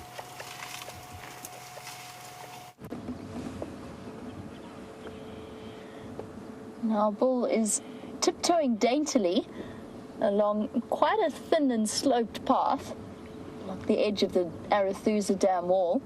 It's amazing how incredibly nimble these elephants can be despite their size. I've heard people saying that elephants can't really climb and they can't really wander up hills and avoid rocky areas.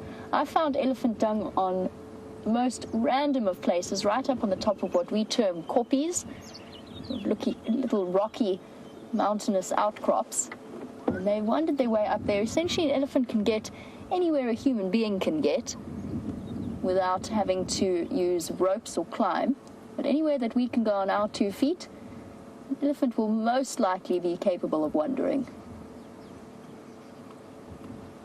And he's definitely taking it easy.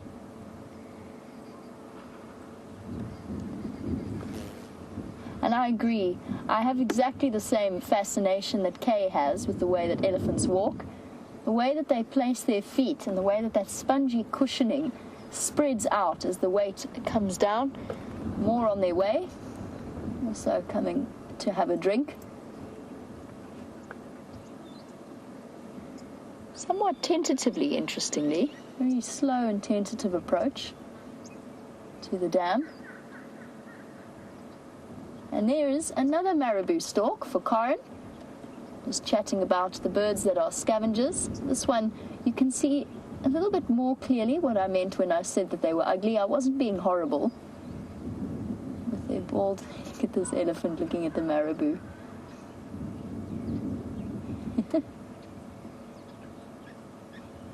We've spoken a lot about the tendency of elephants to not always appreciate the company of the smaller animals in their space. They chase wild dogs, they chase impala, and particularly now feeling a bit stressed out due to the drought. And this bull, not quite sure about his approach. Our 2 behemoths checking each other out.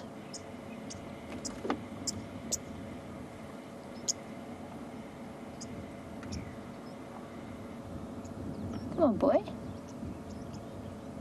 Are you feeling a bit intimidated?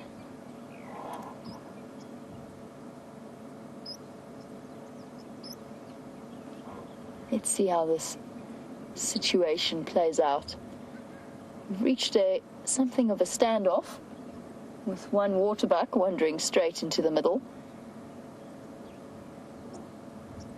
I just saw her disappear behind the bush, so the elephant on the left closely observing, the bull on the right.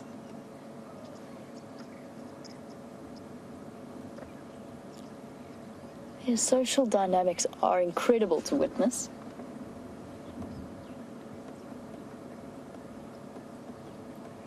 Here, there's waterbuck emerging. Going up to say hello.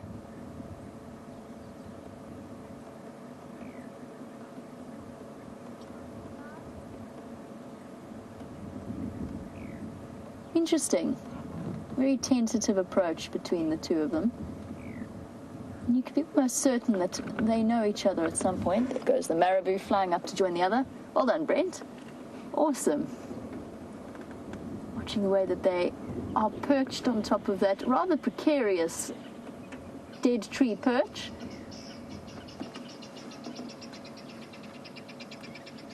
Guinea fowls making a racket as well. There we go. Acceptance. The smaller bull is now has been completely ignored by the larger gentleman. Oh, what do we have here? Speaking about chasing away smaller animals, they've now approached this buffalo bull who looks still relaxed but not entirely contented with the situation. Elephants are after water weeds, water hyacinths that have been growing in this dam.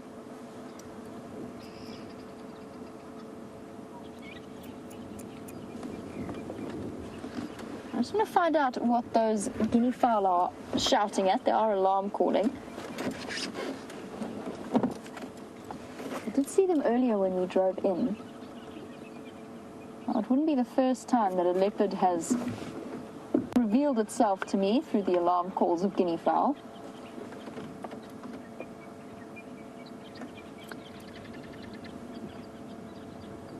What's got them dashing about like that? I don't see any birds of prey.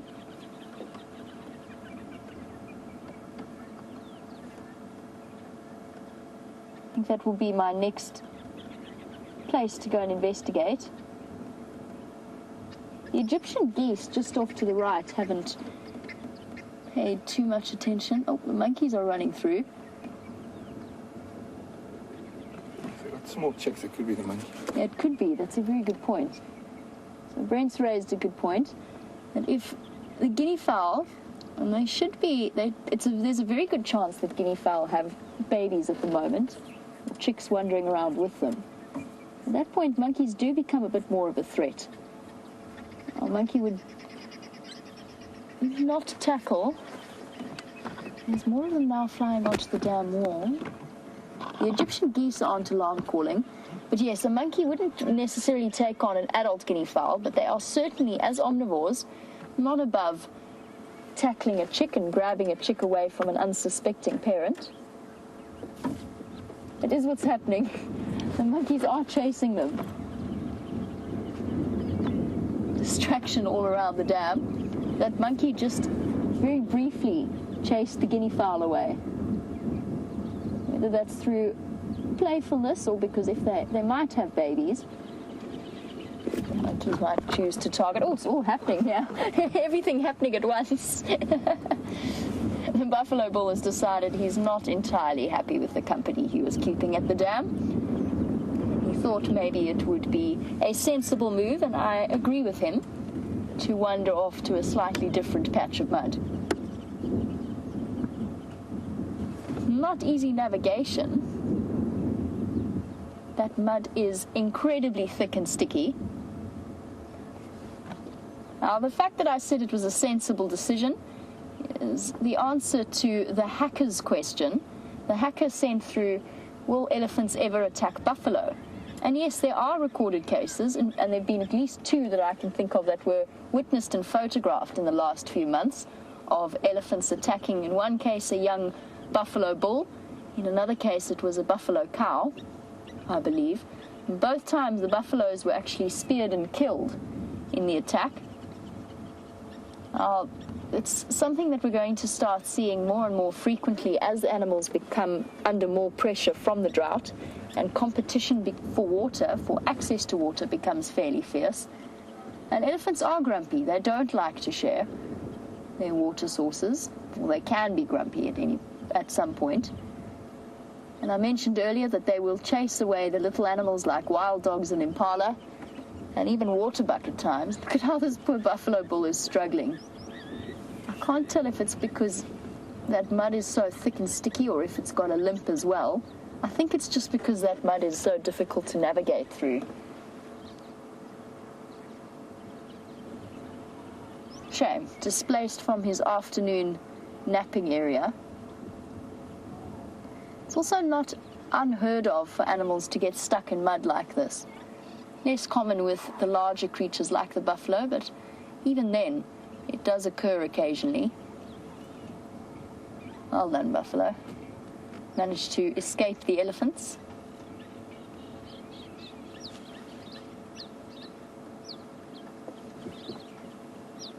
Definitely not worth tackling a bull of this size. He does look perfectly at peace. He didn't really show all that much aggression towards the buffalo. He was just after food around the spot where the buffalo was lying down. It was interesting watching the interaction of that bull that came in and then wandered off with one of the trio, moved into a different area, and we see some tremendously entertaining interactions between the different elephants. But a mind was wondering, do elephants ever mark their territories? And they don't, and the reason behind that is that elephants don't actually have territories. It's marabou going to soar across the skies. Awesome. Enormous wingspans. One of the largest birds that we actually have out here in the Sabi Sands. And one, despite its ugly appearance, that has come under threat in recent years, just like the vultures, particularly due to poisoning of carcasses. So nice to see them wandering through. Here comes our buffalo gentleman. It was just sticky mud that he was struggling through. Shame, boy. Your date at the spa is done. It's time for you to move away. The elephants have pushed him out. And the water holes at the moment are just pumping with action.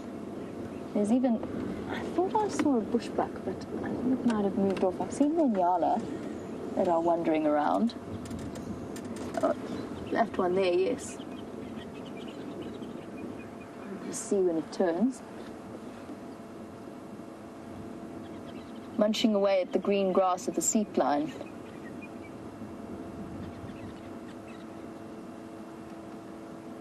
No more alarm calls from the guinea fowl.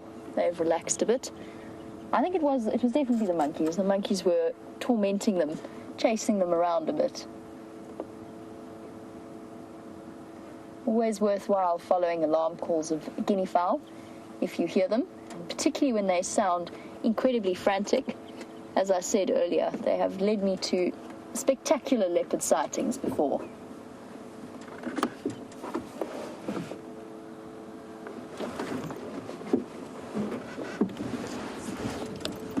And Brent giving us a lovely overview of all of the animals around the dam, including this waterbuck male, 2 waterbuck bulls that are awaiting their chance to come down and enjoy the dam.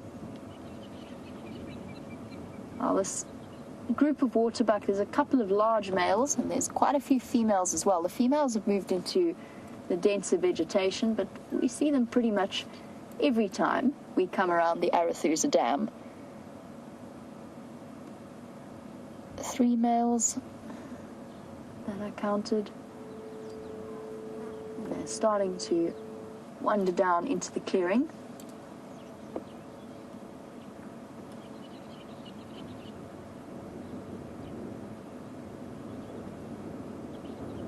Beautiful large bulls.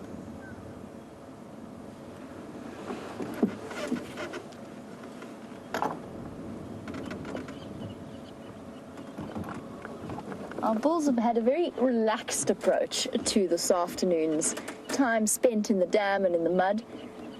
And Rudy wanted to know, we've seen them moving about this entire afternoon. When do elephants sleep? Do we know when elephants sleep? And they sleep at various times throughout the day and evening, usually fairly short bursts. But believe it or not, Rudy, even a large bull elephant such as this one might occasionally actually lie down to sleep. And I think he's going to go walking along towards the dam wall. I'm just going to reposition to get us a little bit closer to him, to where he's going to pop out on the road. Rudy, even a large large bulls such as this can lie down for a short period of time. Quite often they'll choose to lie against the banks of a termite mound, maybe against a tree, just to make the process of getting up a little bit easier. Awesome to watch. And just that gentle, slow step is capable of eating up the miles when they decide to focus their attentions and go in one direction. The calves really will sleep more often than the adults do, just like children in human beings. The more growing they have to do, the more sleep that they need. And they don't need to feed as constantly as the adults either, because they've got access to mom's milk.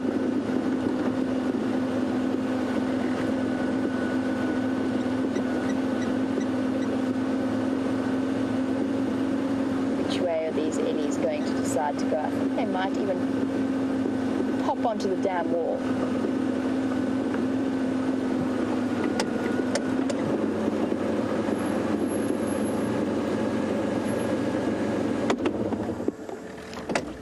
To wander along that, are they going to wander along that narrow path, or are they going to make their way up over the dam wall?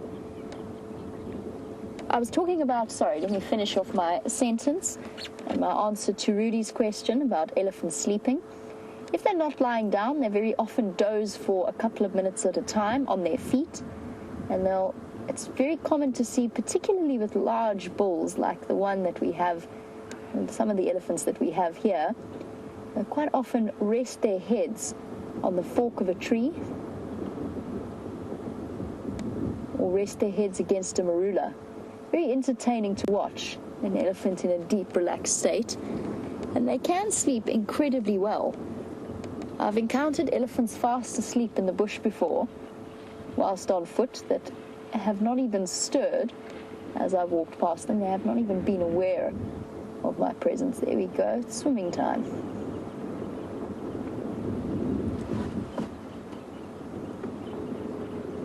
This is awesome. Right down chest deep. It's not uncommon for elephants to submerge themselves completely when they have the opportunity. Unfortunately, the Arathusa Dam is no longer deep enough for such games. When I first started working here, we had a wonderful sighting with a with an elephant bull in Buffelshoek Dam that submerged himself, was rolling over in the water. They are actually fairly capable swimmers. At the moment, though, they're taking the opportunity to stretch out and grab some of the juiciest plants and cooling down at the same time. Much to the displeasure on the right of the African jacana, that's just to the right of where that elephant is. Here it is. Dodging and diving. You hear them sloshing through the water.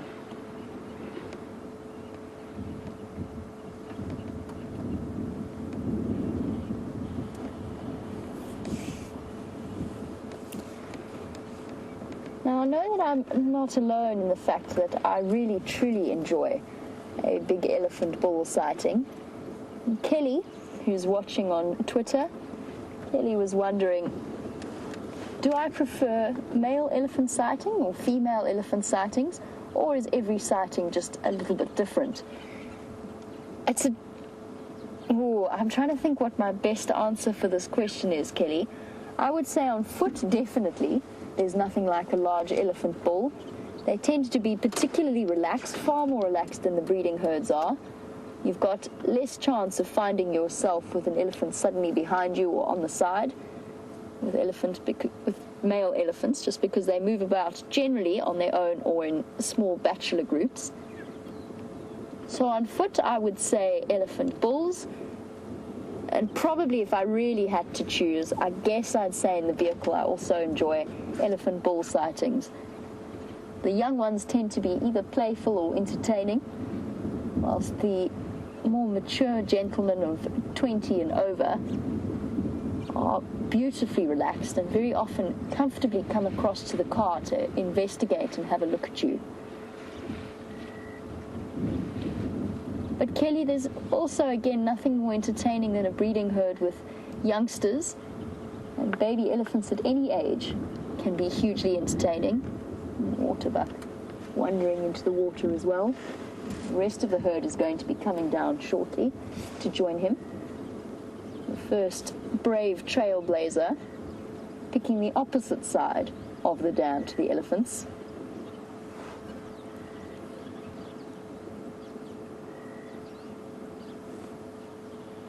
And there's the one, I've only seen that one hippo remaining in Arathusa Dam. There could be more. I've only seen this one. Most of them have moved off to the larger dams, possibly up towards Sydney's dam as well. And we've spoken before about the fact that they are being actively removed from the northern Sabi sands just because of this serious drought and the lack of space and water for them.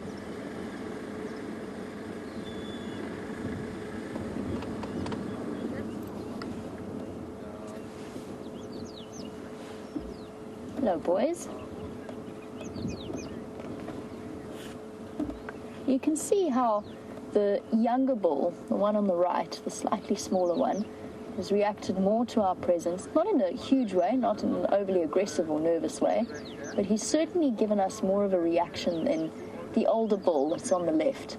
Every now and again he just casts a sideways glance at us, sweeps his head from side to side, and apparently it was this bull that was the same with James yesterday afternoon in the way that he approached it. And that's sort of what I meant when I said the older males tend to be a bit more comfortable in every kind of scenario.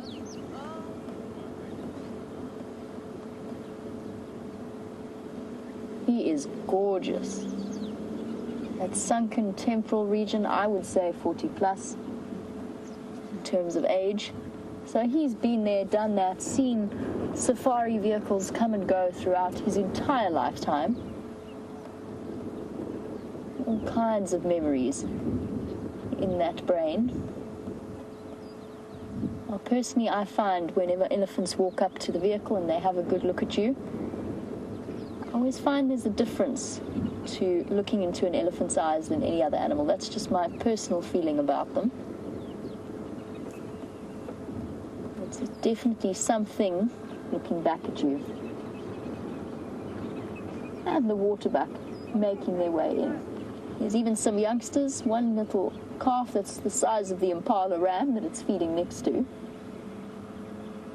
And the females delicately picking their way through the mud. Not an easy feat if you've got slightly sharper and big hooves. I see you, boy. I see you. What's up, big boy? It's okay. We're not doing anything to you. You're very big and scary, yes. But I've been sitting here the whole time.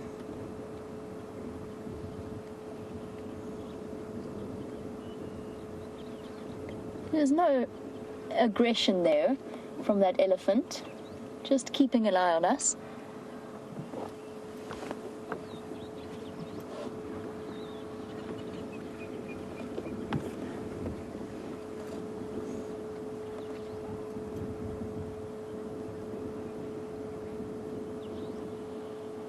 Lovely gentleman is completely unconcerned, and how spectacular is that? Dust blowing in the sunset. Beautiful image. Well, we've spoken before about the fact that the breeding herds at the moment are a little bit unsettled, and the fact that it might have something to do with the presence of some of the larger males that have been seen with them more often than they have in the past, at least from my time, at the start of my time at Djuma, which was around July last year. And Tony was wondering, would a big male elephant ever kill a calf? Or would the mother be able to protect it? And if it did happen, if a mother did lose its calf, look at the way it's scooping that sand up.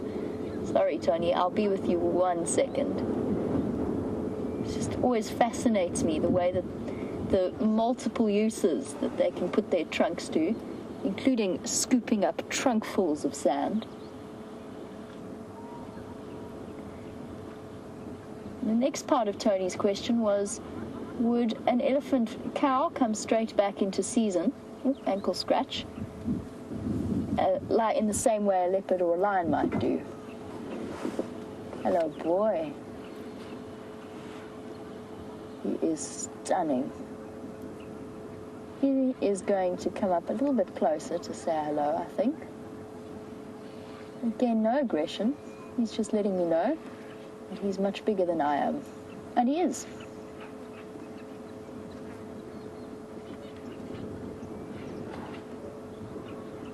Hello, boy.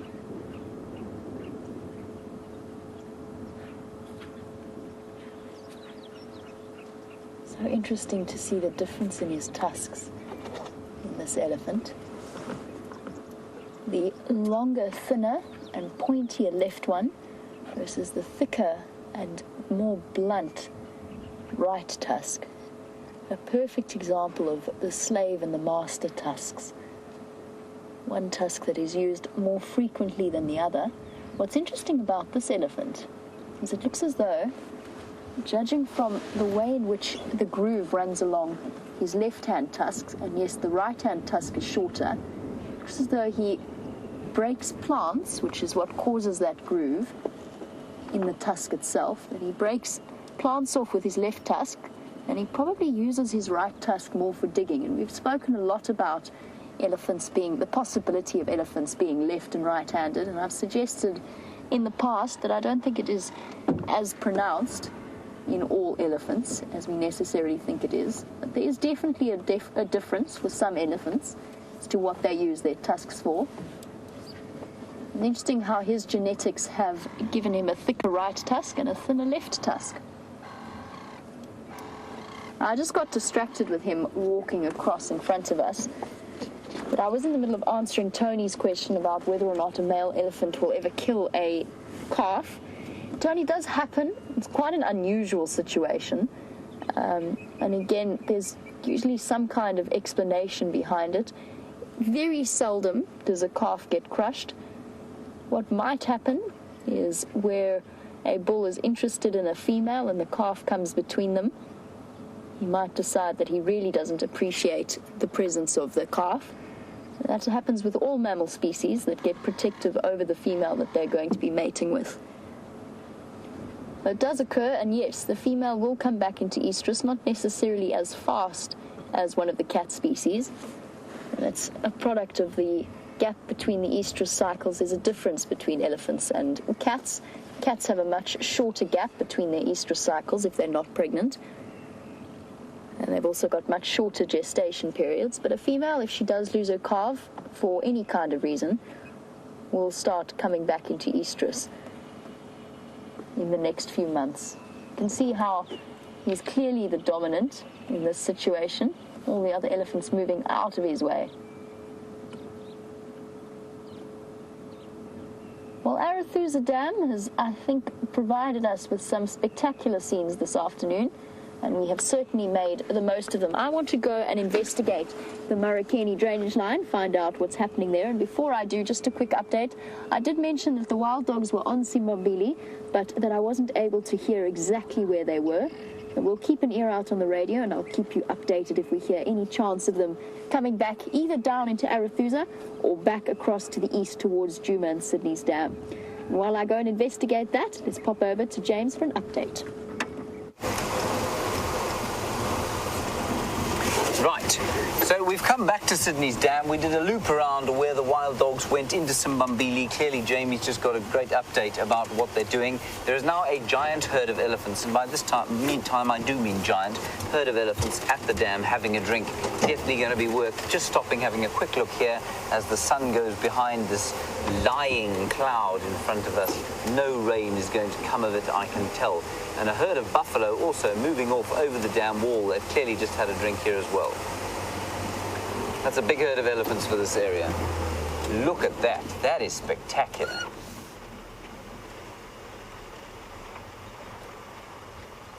Wow. Isn't that nice?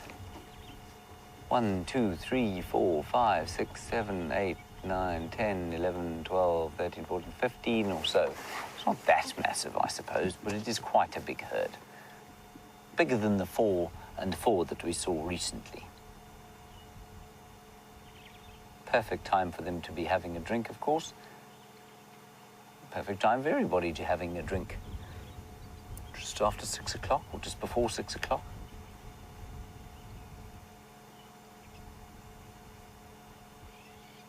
Wonderful. Little ones, cows, calves.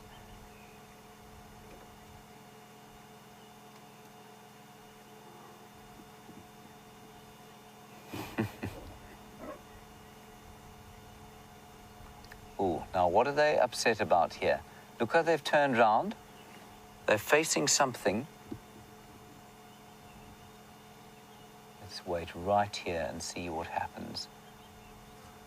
Now, Kelly, while we're waiting, you're on Twitter, and interestingly, you asked Jamie, do I prefer male or female elephant sightings, or does it, they're all different and does it not make any difference? I have to go with the latter there, Kelly. I think it really depends on the sighting. I've had some wonderful herd sightings where, females and youngsters are all around the vehicle paying me no attention whatsoever. But a massive bull sighting like that sighting that Jamie's just had, they are so huge, and you won't get quite the same impression that you do seeing them live. They are so massive that they are breathtaking. And to see an old bull like that, and 2 old bulls like that especially, is just a breathtaking experience. But to see a tiny baby elephant newborn with its mother totally relaxed around us is equally as breathtaking. So it really does just depend on the situation. Something is going on here. They've smelt something or they've seen something. You can see the one on the far left has lifted her head up, opened her ears out. She seems to be, she's still not happy. It might just be that they're unfamiliar with each other. Such a big herd might be, just like the others, there might not be the same herd. They might not live together all the time. But maybe they've caught wind of the other pack of dogs, the Investec pack. Maybe they've spotted a crocodile that's in the water there. It's quite possible that there could be a crocodile there. They wouldn't be probably wading across there, the youngsters. Well, they wouldn't be in any danger from a crocodile. I'm going to reverse slightly. The female on the far left, Brian, has just got her ears right up. Just want to see if she can't see something.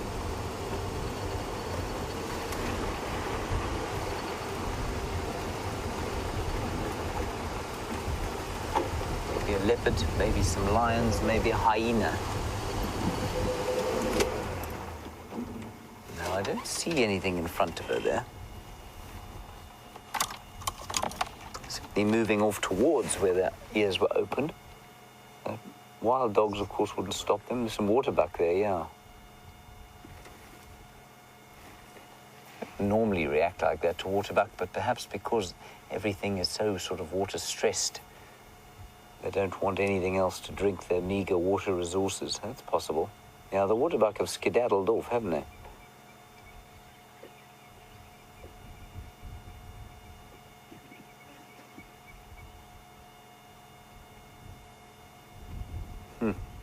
So I was mentioning crocodiles, and it's possible that a crocodile could live in a waterhole like this, especially when the water is so sort of low in the rivers.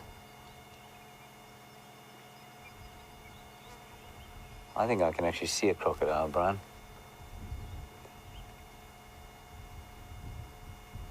I might be quite wrong. Can you see the hole at the far end there? Far right-hand side, you can see a hole in the bank. That's it. Right, now if you zoom in on that, there. Can you see in front there? Drop it there, that's it. What do you think? Yeah. I think that's a little crocodile, everyone. Now, it's just a wonderful, wonderful example of why, even if you have never seen a crocodile in a water hole here, you do not go swimming here ever, because one of those beastly reptiles will come from nowhere. You will suddenly find it in your waterhole, in your swimming pool, there, and it's gone under the water. Now, should you decide to do some lengths in there, it would be the very last lengths you ever did. Now, that's purely a function of the fact that the rivers are drying out. It's not a hippo. It's not a hippo, is it? No, it's a croc. Crocodilo. Huh. Oh, and there's the hippo doing his bit of a yawn behind there. When I tell Leo Smith that I've seen a crocodile in here and he hasn't, he will either tell me that he knew it was here, or he will deny. He will say that's impossible. Can't wait to tell him. In fact, I'm going to ask Jerry to tell Jamie right now so that she can tell Brent. Ha ha ha ha ha ha ha.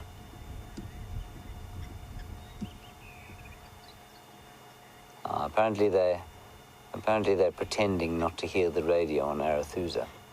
How convenient. So I was saying a little bit earlier that I didn't think that this dam was pumped. That said, there is a pan to the left-hand side there, which you would have seen when the water buck were just behind it. Now, that pan is very clearly pumped. It might be pumped from the dam, but I suspect it's pumped from a waterhole with very clean water. And the overspill from that, of course, will go into the dam. That won't be a lot. And it won't be enough to keep the dam full, I don't think.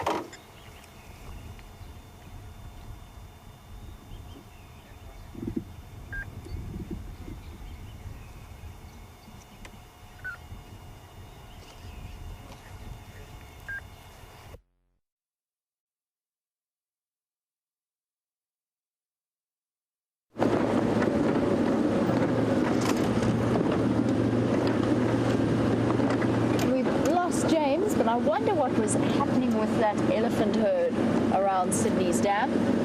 While he was checking that out, I've come across to the western boundary of Arethusa. You never know when the Anderson male might decide to stroll along.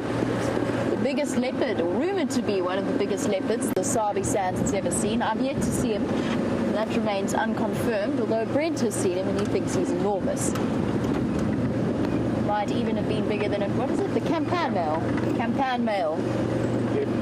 Definitely bigger, says Brent. I'm still waiting for my opportunity to see him and get to experience that. I'm excited. It will happen one day. Could even be this evening. This is one of the areas. This used to be sort of the line in the sand that was drawn between Tingana and the Anderson male, the two big dominant male leopards in this area.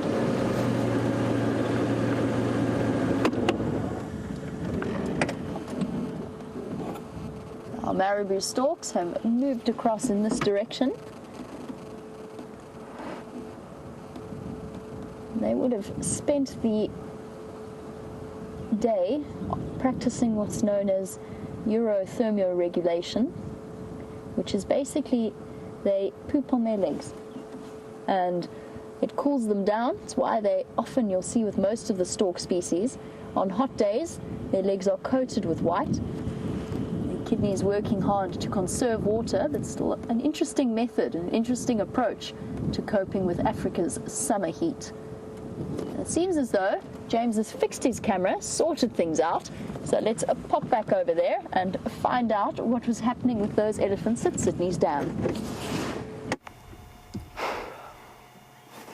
Sorry about that. Bit of camera trouble. Elephants now leaving the dam, but coming towards us, which is quite exciting. I'm not sure they'll come all the way across this clearing, but let's watch what happens. Now, there was a question there about wagging tails on elephants and whether or not that indicates some kind of mood, and that was from Mandy and Julia, all the way from the west coast of the United States of America in Los Angeles, city of angels. And you want to know about whether the tail swinging on an elephant means anything about its mood. Mandy, and Lorraine, I would say almost certainly not. I would say it's probably entirely to do with how many flies they have on their backs. That's basically what that tail is for.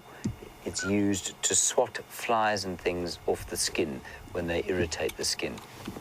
It's got a long piece of hair on the back, like an really sort of, well, it's quite a sparse fly swatter, I guess, but probably quite effective. Very coarse hairs on the edge of the tail there, and its predominant role is as a parasite remover.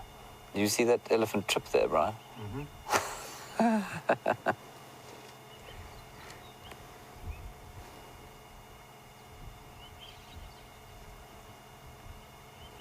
Wonderful stuff.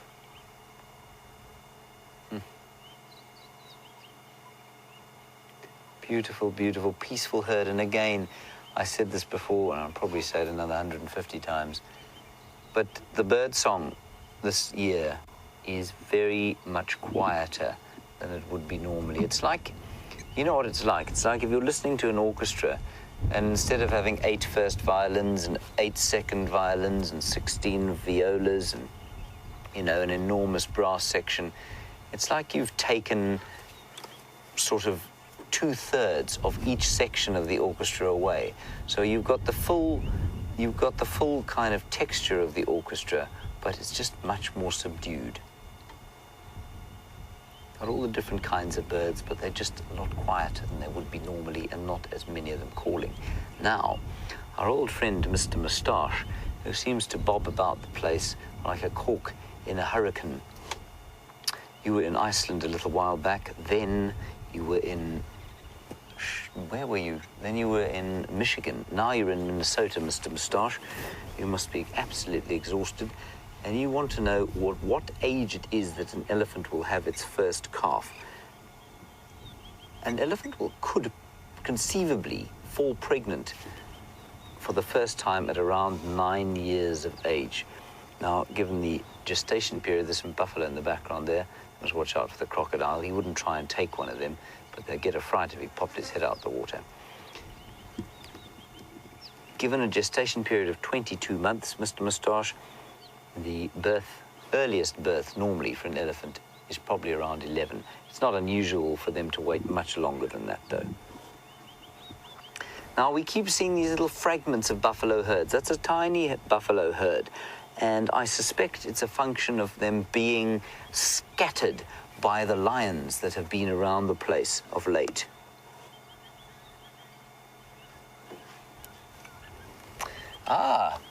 Question from a long-time viewer, Emily Wallington in Greenside, Johannesburg, very beautiful leafy suburb where there's perhaps a storm brewing as we speak on this Friday afternoon. You want to know why there is a hole at the back end of the dam wall here. Is there something living in there? Emily, I think given the level of the dam, that it is highly unlikely there's anything living in there. It could have been used perhaps as a burrow by a crocodile, you know, to lay some eggs in. But of course that would only have happened as the dam level went down. So I don't know that there's anything in there at the moment. I'm not sure. It definitely looks like it's been excavated. It could have been excavated, of course, recently by an aardvark or something like that, and then made larger by a warthog, because the dam level, of course, has been down around about this for about 3 weeks now, so it's probably quite dry in there, but not a very clever place to make a home. Thank you for your question, Emily. I hope Johannesburg is marvellous this evening.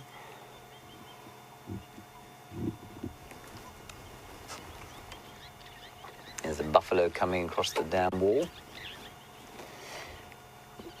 Right, Sarah, you're in North Carolina, where crocodiles are obviously not thick on the ground. You probably have the odd alligator lurking about the place. I know your southern neighbors have definitely got plenty of alligators there. You want to know how long or how far a crocodile would have to have traveled to get into this dam from the rivers. Sarah, the nearest flowing river at the moment is the Sabi River, and that is probably, as the crow flies now, almost 25 kilometers. So in miles, that would be, I'll show we say, roughly 15 miles down to the Sabi River. So that's quite far. But a crocodile can walk up to 50 kilometers. So, you know, more than twice that distance, up to sort of 25, 28 miles, if it has to move between water points. And I suspect that's what this one has done.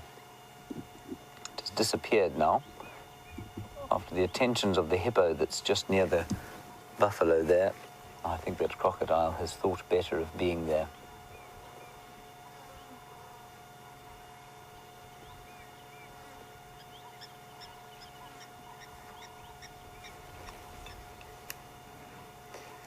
And I'm getting a word from the final control that they think the crocodile that I spotted could perhaps be that hippo. Brian, what do you think? I say nay. I say nay as well, I'm afraid. And that's not just pride speaking. I'm pretty sure that that was a crocodile, just from its shape and its general sort of activity level. Hippo, of course, if they see a crocodile like that, will go and investigate and chase it away.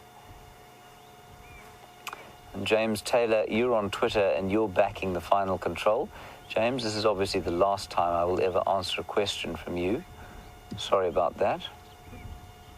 I am joking, don't worry, James. I will still answer questions from you. I am deeply hurt, though.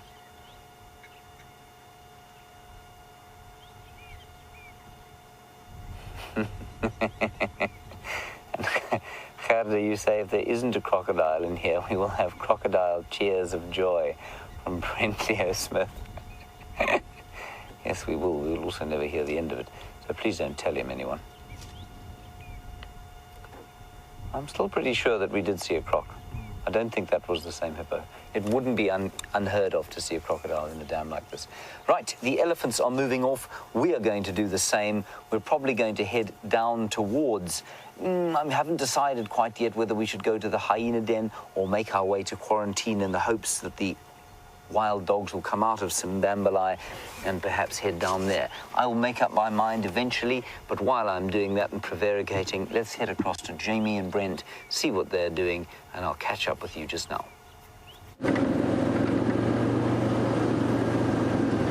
While James decides which direction he's going to take next on Djuma and chats a little bit about that crocodile that you saw, I'm deciding, or trying to make sure that I don't go wandering off Arathusa property itself. I always get a little bit confused in this northwestern corner. Elephant roadblock. I'm not even going to think about moving the silver cluster leaf tree. I don't even want to talk about it. It was a traumatizing experience. I'm not going to repeat it. Everybody duck.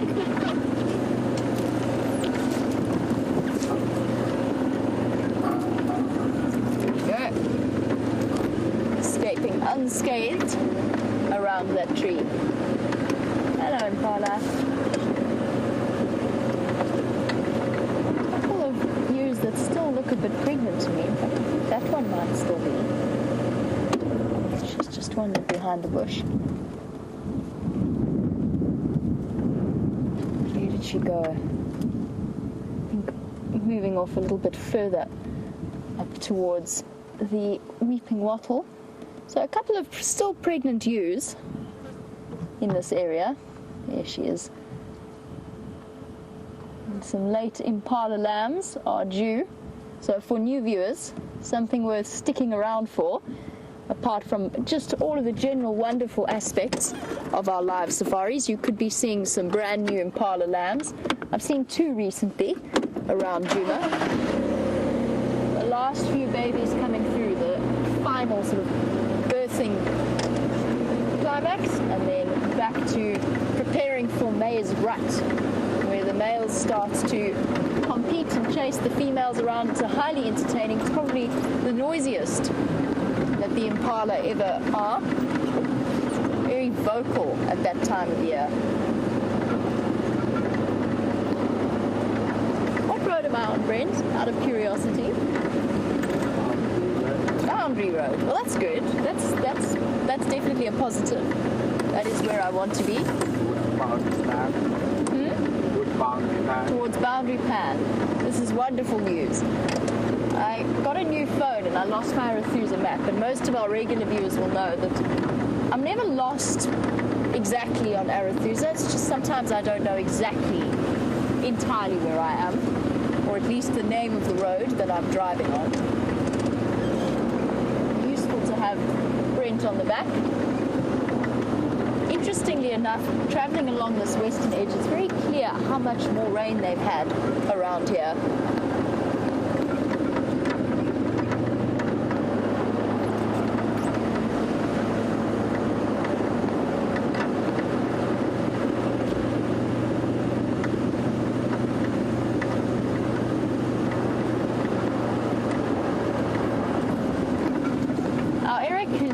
Watching us drive along, and of course we chat about dung that we encounter fairly regularly. We often stop and move around fresh piles of dung to avoid squashing any dung beetles that might be in them, might have taken up residence. Eric, who's watching in Virginia Beach, would like to know, since there is so much of the dung lying around and being utilized, not necessarily utilized, particularly at the moment of the drought, by as many dung beetles as we might see in the wetter seasons, are there any uses that the local people can put the dung to? For example, insulation or fuel. Now, the first thing that springs immediately to mind, and Eric, I don't know if you ever watched some of these drives with Steph. It was quite a while ago, it was a good couple of months ago, where Steph constructed a coffee tin with some holes in it, and he put elephant dung in and burnt it in order to ward off the flies. Now, I question how effective that really was. He certainly hasn't tried it again recently, although Steph seems to be particularly bothered by flies for some reason. I haven't seen him do it recently. I don't know how effective it was in the end. Certainly didn't seem to have any positive effects. And I'm going to head back across to the east. Yeah, I see them. I saw them. One impala dashing madly across the road. Could it be the dogs have come through again?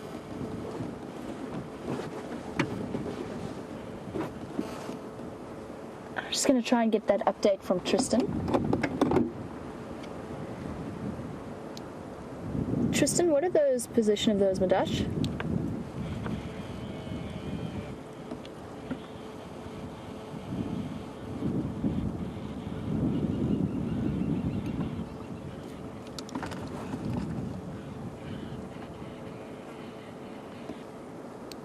Copy that, thanks. We just saw some marlers sprinting by. We're just wondering if it might have been them. No sign. I wonder what it was that spooked those impala. I don't see anything coming through, and there's no alarm calls. Could be one of the males. And as we watch that impala sprint past, trying to have a look at their general body language as we go along, which direction they're looking in. They don't seem to be looking back to where that impala sprinted from. That high-speed race, Kat was wondering how fast an impala can run, and Kat, the answer is around the region of about a 50 to 60 kilometer speeds, probably up to 70 at top speed. That's miles would be between 25 to close to 30, or just over 30 miles an hour. Very, very rapid. Again, it's one of those interesting things. They can probably outrun something like a lion or a cheetah, or lion or a leopard, or even a cheetah, by maintaining those speeds and exhibiting a bit more stamina than those big cats might have. There's a lovely kudu bull in here, but he's hiding away in quite dense vegetation. I don't think we're going to get a nice view of him.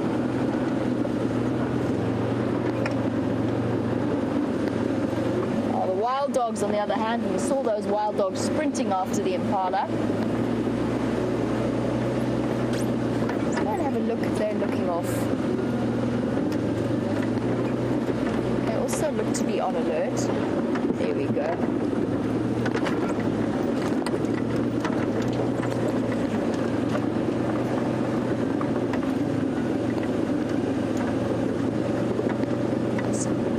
Track has been locked. I'm going to come through into this open space. I'm just listening to the radio updates at the same time. I got an update from Tristan, and I wanted to just get that update from him as to where the wild dogs are. They're still on Simbambili and actually quite far from where we are now. It definitely wasn't that particular pack of wild dogs chasing impala. You never know, though. Here could you come around the back of the termite mounds.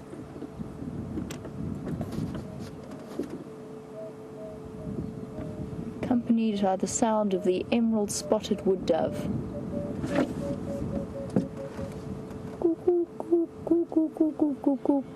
And speaking about local beliefs and local uses, there's a traditional belief that it's bad luck to listen to the entire call of the emerald spotted wood dove. Lovely, beautiful little dove with, believe it or not, emerald spots on its back. And speaking of traditional uses, Eric, I wasn't actually finished answering your question about elephant dung or various types of dung. To the best of my knowledge, it's not used as any type of insulation. I can't think of it ever having been used in that particular case. And it's not really burnt as fuel per se, but it is used to start fires. It can be used as kindling. Obviously, it has to be dry elephant dung. And there's also some beliefs that it will help to cure a head cold or get rid of a headache if you sniff it. And that, in that particular instance, I have tried that. I've tried burning elephant dung when I've had a headache and a cold and sniffed it to see if it will help me at all. All it ended up doing was giving me more of a headache, but maybe I just picked the wrong pile of elephant dung.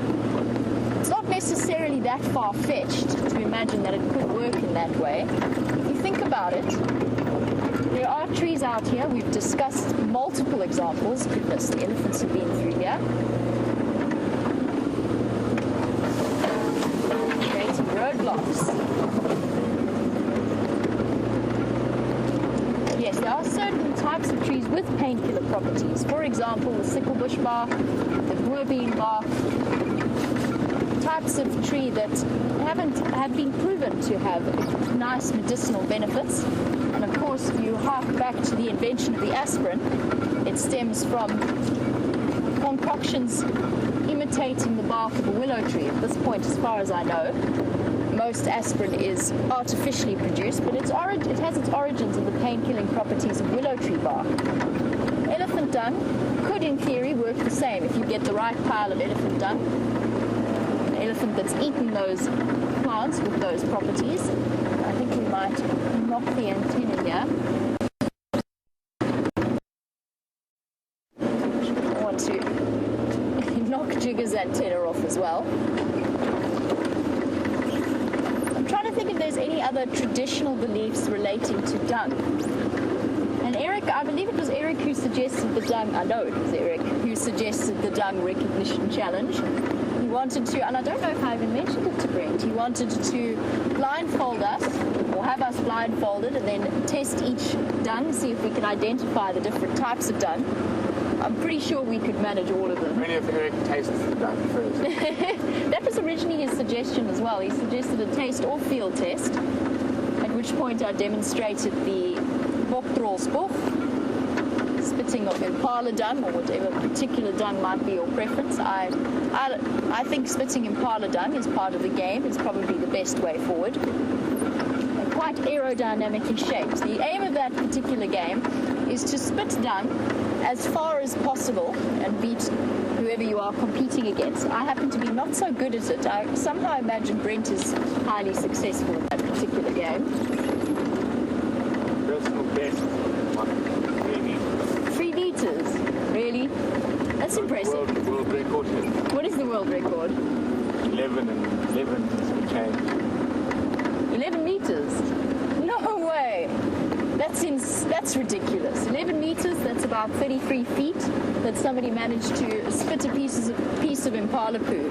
Now, when Brent and myself grew up as children in South Africa, this was one of the games that we played, and it was met with some disapproval in certain spheres, but it was just something we were raised doing. Neither of us have suffered any ill effects. You don't necessarily swallow the dung, although sometimes it does happen by mistake, particularly if you get overly enthusiastic and you take a deep breath in to expel the dung as far as possible. And you usually try and pick the nice dry pieces that aren't fresh and sticky. Essentially, all you're doing really is eating a little bit of dirt. But that is bokbrolspulver, another traditional use for dung. And if you haven't played dodgeball with elephant dung before in a riverbed or something like that, which is essentially just dodgeball but with dung, then you're definitely missing out on one of life's greatest pleasures.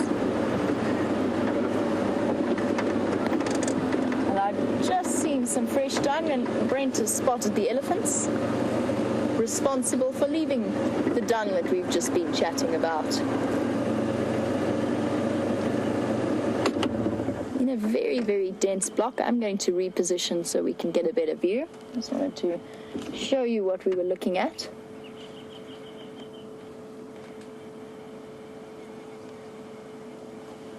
I think I'm going to try and loop around. There's a road that runs just to the south of where they are. Might be our best approach. Generally, when you go crunching after elephants, if you're going through thick vegetation, they tend to move off ahead of you. So obviously we try not to off-road after them unless we've got a nice clear open space to make it nice and easy. This road does loop around and it should get us some better views. Even the rest of the herd as well. These places must be absolutely stunning. In rainy season, there's some beautiful pans in this area. While I try to get a view of these elephants, let's have a look at from the biggest to the tiniest little creature. Let's see what James has found. I suppose the tiniest little creature out here might be considered some sort of protozoan or bacterium found inside the gut of this very tiny little carnivore called a dwarf mongoose. And if you are a new viewer, I know there are a few of you watching today, this is Africa's smallest carnivore.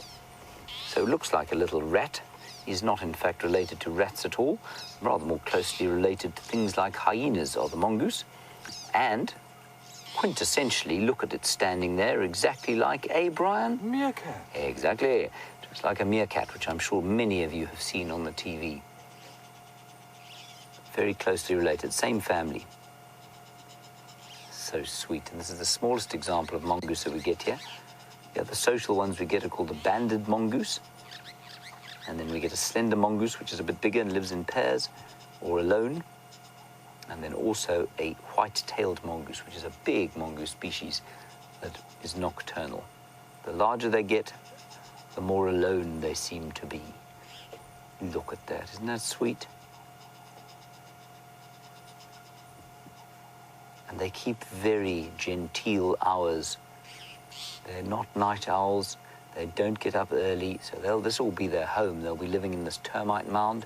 This is an old disused termite mound, well, disused by termites, well used by trees and grasses, possibly snakes, and definitely the odd warthog has lived here at, excuse me, one time or the other.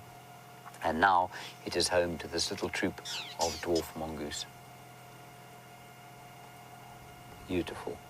So when I say they keep, there's something dive bombing there, Brian. I'm just going to go forward a bit. There are hornbills and drongos dive bombing something in the ground there. I wonder if they aren't dive bombing either the mongoose. See the hornbill on the ground there? It was bombing something. There, beautiful yellow-billed hornbill. He's got something, he had something in his beak. Has he got something in his beak there? No. What a stunning shot of that bird, sitting on what is known as a buffalo thorn. You can see a little breeze blowing up from the southeast. And again, a very quiet end to the day. There's also a magpie shrike that seems to be missing its tail there.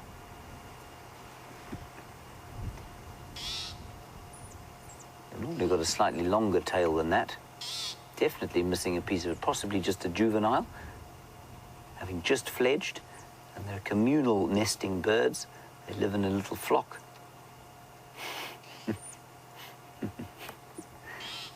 And that one is making quite a juvenile noise, as if to say, where are the rest of you? I'm all alone here. There, that's the normal call, that beautiful plaintive whistle. You know what they were bombing? Brian, they were bombing the mongoose. See, the mongoose are now on the floor. They're just exactly where that hornbill was. Look at them there, they're foraging there.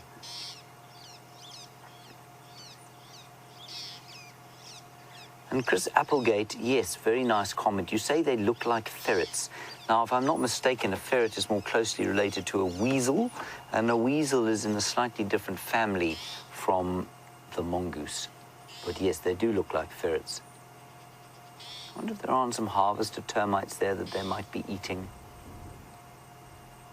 Perhaps a scorpion burrow that they're excavating. They will love to eat scorpions.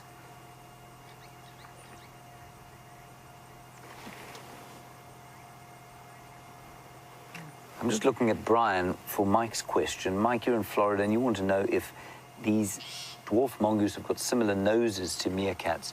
Brian sort of indicates yes, a little bit. Brian, of course, filmed meerkats extensively, and so he knows them very well. Quite similar. They're the same family. I mean, they're just a different genus of the same family. See them all here. They're all quite close by now, and there's a drongo coming in. They're all still foraging here. It's quite late for them to be out. They won't be out after dark. They like to be inside the mound by the time it gets dark, and they'll only come out again when the sun touches the surface. There's the drongo, when the sun touches the surface of the mound. Isn't he a beautiful bird? They often come to the ground at this time of the night. I'm not sure why.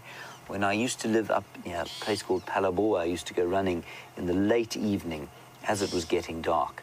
And often the last thing that I would see on the road was flocks of these drongos. Isn't he lovely? Now, drongos are found throughout the world. Well, not throughout the old world. They're found all the way into India, where they've got 5 or 6 different drongo species. Here we have 2. And this one is the fork-tailed version. And there you can see the little mongoose knocking about on the ground underneath him. What he'll be hoping that they do, what the drongo is hoping that they're going to do, is to unearth some insects that he can then steal. You'll find them following animals from as big as elephants down, obviously, to as small as these little dwarf mongoose. So as they move along and they dig in burrows, perhaps they'll unearth a grub or 2, or perhaps they'll even unearth a wasp, something like that. And the drongos will then fly down, swoop in, hawk them out, quick as a flash, and disappear up into the safety of a tree like that.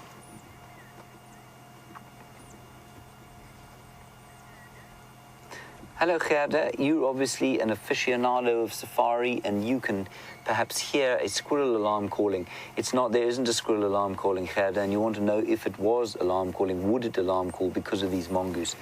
I've never seen a squirrel alarm call because of these mongoose. Certainly a larger mongoose, like a slender mongoose, maybe. But these are not tree climbers, and so I think as long as you are in a tree and you're a squirrel, you're pretty safe from one of these chaps. There, he's found something delicious. So I don't think that a squirrel will alarm call at a mongoose. Isn't that wonderful?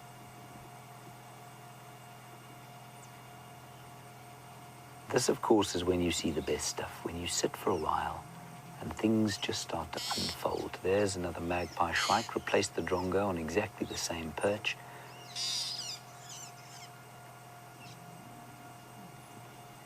And Brian's just spotted the rest of the flock. They're all there. That's a full-length tail. Those are 2 adults there, part of the flock, probably looking to roost in that thick greenery there where they won't be spotted. Do you think they've got a nest in there, Brian? No, I don't think they do. I think they'll probably just think about roosting or fighting. They're having an argument. Oh, there's the youngster on the left. Obviously, you can see that, begging, still wants food. Mother's saying, go feed yourself. This is fantastic to see. That really is very, very special. Little baby being disciplined, begging and begging, and mother saying, I'm not going to feed you. It's time you went off and did something useful on your own. Another youngster there.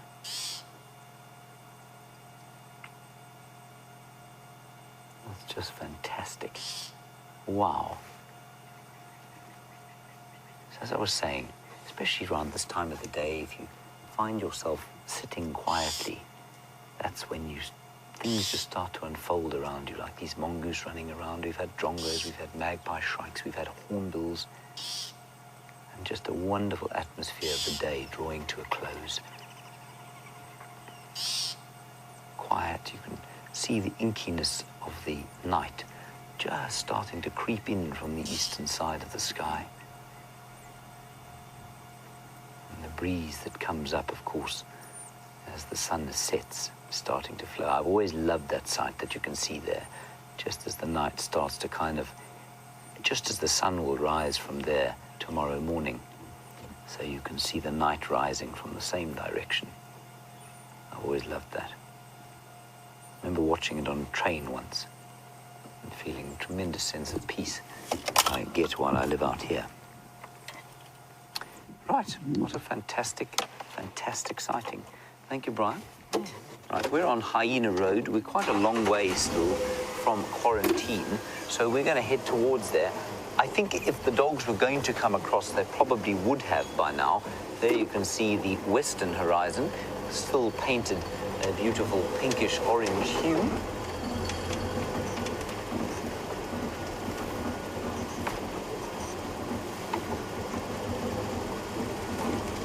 Sorry, I'm just being a bit silent because I can suddenly hear a rattle coming from behind. I'm not sure what that is.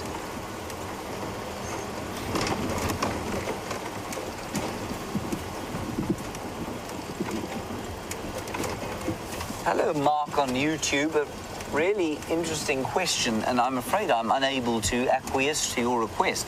You want to see a spitting beetle. I don't know what a spitting beetle is, Mark. I'm sorry about that. Can you perhaps maybe send us a picture or send us an idea of the family that it belongs to? I'm afraid I've never heard of a spitting beetle. Spitting spiders I've heard of, spitting snakes, of course, but I haven't heard of a spitting beetle. That's not to say they don't exist. So please give us a little bit more information and I'll see what we can find out here. Of course, the beetles around here have also been affected by the lack of rain, far fewer than we would see normally, far fewer insects in general than we see normally. Although from the collection gathering around my lamp in the night, you would never say so.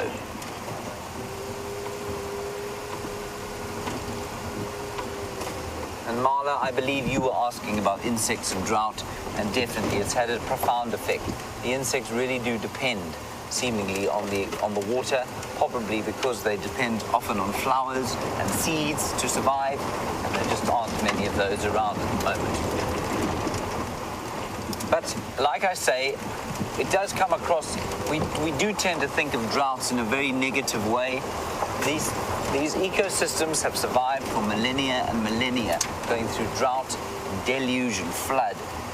And you know, long before we were here and long after we've gone, that pattern will continue, and it will make no appreciable difference to the long-term survival of the area.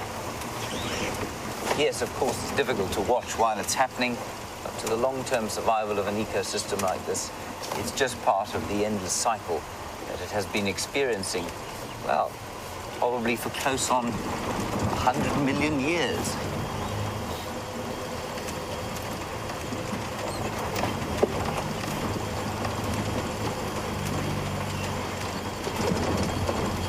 Kathleen in New York, a very interesting question. Excuse me. A bit dusty out today. Kathleen, an interesting question. You want to know about the man-made dams and the effect that they have had on the dry riverbeds around here, and have they changed the flow of water? Well, they've most certainly changed the flow of water. That's inevitable. They can't do anything but they're not on major rivers. So they're not like it's dammed the flow of an enormous river. So I think what they do is more than have an actual effect on the flow of the rivers. I think what they do is they collect water that comes down in floods, and then the rest kind of spills over and around. And I don't think there's much more of an effect than that, to be honest. I think it would be very different if you put an enormous dam in, say, the Sand River or in the Sabi River. Then it would make a huge difference. But there's so little surface flow in these riverbeds anyway that I don't think it makes a huge difference. And certainly when they come down and flood, the dams fill up and things continue as they did before. So that would be what I think. I'm not sure how many long-term studies have been done of vegetation in completely undammed drainage lines and vegetation in others, but certainly I've been in many of both, and I can't see any appreciable difference downstream of the dams. Very clever question, thank you. Right, we're coming up to just one of those dams now, the Djuma Dam, where there is a hive of activity akin to a graveyard. Nothing going on here at the moment. We're nearly at quarantine clearings. Let's go and see if those doggies have made their way up. Oh no, there's one buffalo here. Sad soul on his own. No friends. There he is. Just over there. I'm sure the hippopotamus is still there to keep him company. The buffalo will go off on a warm night like tonight. The temperature probably won't drop below, say, 23 degrees Celsius, which is about 75, probably even more. It's probably about 80 degrees Fahrenheit. No, it's about 75 degrees Fahrenheit. Temperature will be that this evening. And what that will mean is the buffalo will probably go grazing tonight as opposed to during the day when it's very hot. And then on the very cold nights in the winter, they'll graze during the day and huddle together in a nice warming pack during the night. Like penguins in the Antarctic. It's not quite as cold here though.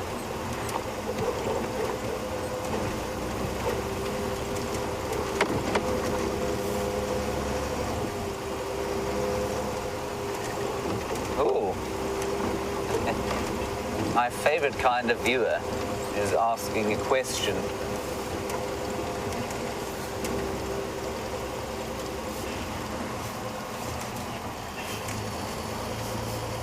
Right, a question from Fly Gear. From as far as I can understand. Fly Gear, you don't believe necessarily that we are live. Fly Gear, you are asking a question and I'm answering it for you in real time. We are very much live. There is a buffalo. I didn't know it was here. I do know now. He's just grazing, not grazing, he's chewing his cud. And that is his dinner for the evening. Fortunately, he has to regurgitate what he ate earlier and re-eat it now for dinner. As I've said before, and this is especially for you, Fly Gear, I'm glad I don't have to do that, and I'm sure you are as well. On that note, let's head across to Jamie. She's back at Sydney's Dam. The two of us have been flogging that horse for quite some time. Let's see if she's been lucky with the dogs. I'm going to hope so. And I'm going to head on to quarantine clearings and see what I can find there. See you shortly. We are making our way back to Sydney's Dam, just in case our luck proves to be continuing. To be honest though, it's not going to be at least that pack of wild dogs that will make an appearance there. It sounds as though they've gone west from where they were on Simbabili, so completely away from the direction of Sydney's Dam. The reason I'm going there is as it starts to get cooler, all kinds of animals are going to start moving about. Elephants that James was looking at have crossed onto Simbabili. I can just see some grey bottoms disappearing into the bushes. Let's just investigate. I've had some really good luck at Sydney's Dam recently. You never know. You might even get to see Nkanyeni. Wait, was it Nkanyeni that you saw there? No. Which one? Shaluva. The Shaluva that Brent saw around Sydney's Dam.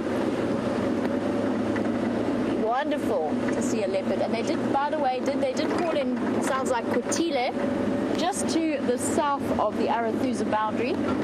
Aquatile is a beautiful female leopard who, last time I heard, had 3 cubs. I don't know if that is still the case. She had 3 cubs around the Londolozi boundary. She's wandering back up north every now and again.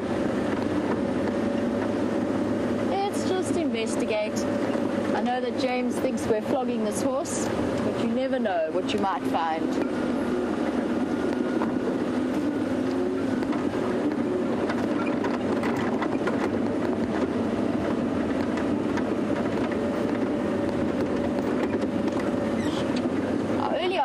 You may have heard me chatting to one of the Simbambili guides, Tristan, asking for an update on what the Madash were doing. And Sharon, and possibly other new viewers, might want to know what that means. Sharon's wondering, is that code for wild dog? It's not exactly code, it's the local word for wild dog. Anything here? That is around the corner. So Sharon, very often guides will utilize the Shangaan terms, or sometimes occasionally a mixture of Zulu and Fadagalore, make its way into radio conversation. Fadagalore is the name given to a mishmash of the different languages, and it essentially is a good way of keeping that surprise going for your guests. All is quiet at Sydney's Dam.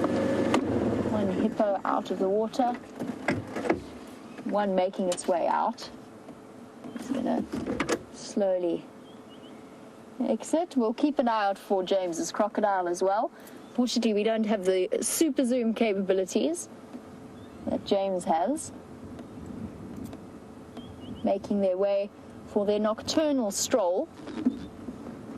Time for an evening of feeding in the coolness after a very long, very hot day. It started off so promising with just that little bit of drizzle. It's one of the I think there's about 3 or 4 hippos remaining around Sydney's Dam. But yes, the day started out promising with a bit of drizzle, and the sun burned through the clouds very early on. This hippo moving back towards the dam, and one shy kudu. Well, there's also another hippo making his way out. You can see how the depth differs in different parts of the dams. It's interesting to see how once our larger dams like Buffelshoek Dam dried up, we could really get an idea as to the paths and the channels that the hippos had created moving about there. There, the kudus coming down. Always pays to approach carefully, make sure that there's nobody waiting to ambush you. For example, a pack of wild dogs. Although I really think I might be pushing my luck at this point. And just to finish off with Sharon's question, it's a good way of keeping some of the sights that your guests might see a surprise on the radio.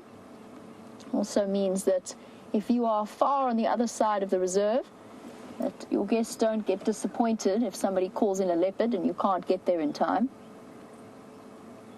depending on the situation. But you as SafariLIVE viewers get to enjoy a little bit of a background tour of the life of a safari guide. And as that hippo emerges from where it was submerged, Gert was wondering how deep Sydney's Dam is. And the answer, Gert, is, I would say, at the deepest point, probably close to about 6 feet deep, about 2 meters. And the deepest point might even be less than that at this point. And those hippos stand about 1.5 to close to 2 meters at the shoulder. Not 2 meters, sorry. 1.5 meters to, 2 meters at the shoulder. Maybe about a bit higher, a bit tall. And that hippo was submerged. So an estimate of 6 feet or 2 meters at its deepest point is probably not that far off for the depth of Sydney's Dam. And of course, as you all know, hippos cannot swim. They can control their buoyancy levels and they walk along the bottom of the dams, and they can push up to go and breathe in cases where the water's too deep for them to stick their nostrils up to the surface. But fascinating that an animal that is evolved for an almost aquatic existence is not able to actually physically swim. Their legs are just that bit too stubby, their body is too bulky, and that means they prefer to be around pools where they know they have shallow parts that they can spend the day resting. They also can't hold their breath for all that long. The average is about 5 to 6 minutes. I've timed a hippo that stayed under for 12 minutes before. Some of the larger ones can stay under for longer. But the average is about 5 or 6 minutes before they have to pop up and take a breath. And these hippos will walk all the way cover many, many miles this evening looking for grazing potential, and they are forced to cover more ground during this drought. A blacksmith lapwing letting us know why his name, or why they are called a blacksmith lapwing. Just listen to the sound he's making.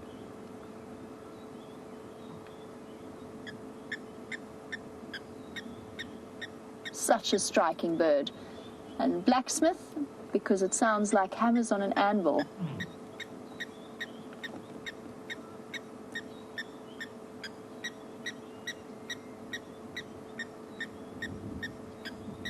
Now, Darlene is wondering, while we watch this little bird run across the ground, which bird would we consider to be the most intelligent? And she's suggested raven, which is not a bad guess, but they are birds of prey.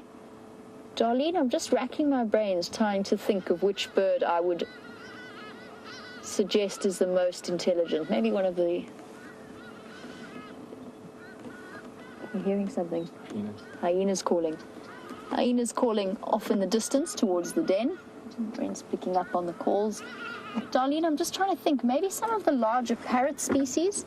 They, of course, are known to have those incredible vocabularies, or they learn to speak with human vocabularies. That's fairly intelligent for a bird. I'm trying to think what else would be considered. Most birds are not, and of course the clearest example of this is the fallacy of the wise old owl. And in fact, with owls, and I'm saying, for some reason, South African accents, people don't always understand it when I say the word owl. I'm talking about the OWL, those birds of prey that fly at night. There's this fallacy that they're wise and very clever. With those enormous eyes, they actually take up so much room within their skulls that a lot of them are not all that intelligent as they're cracked up to be.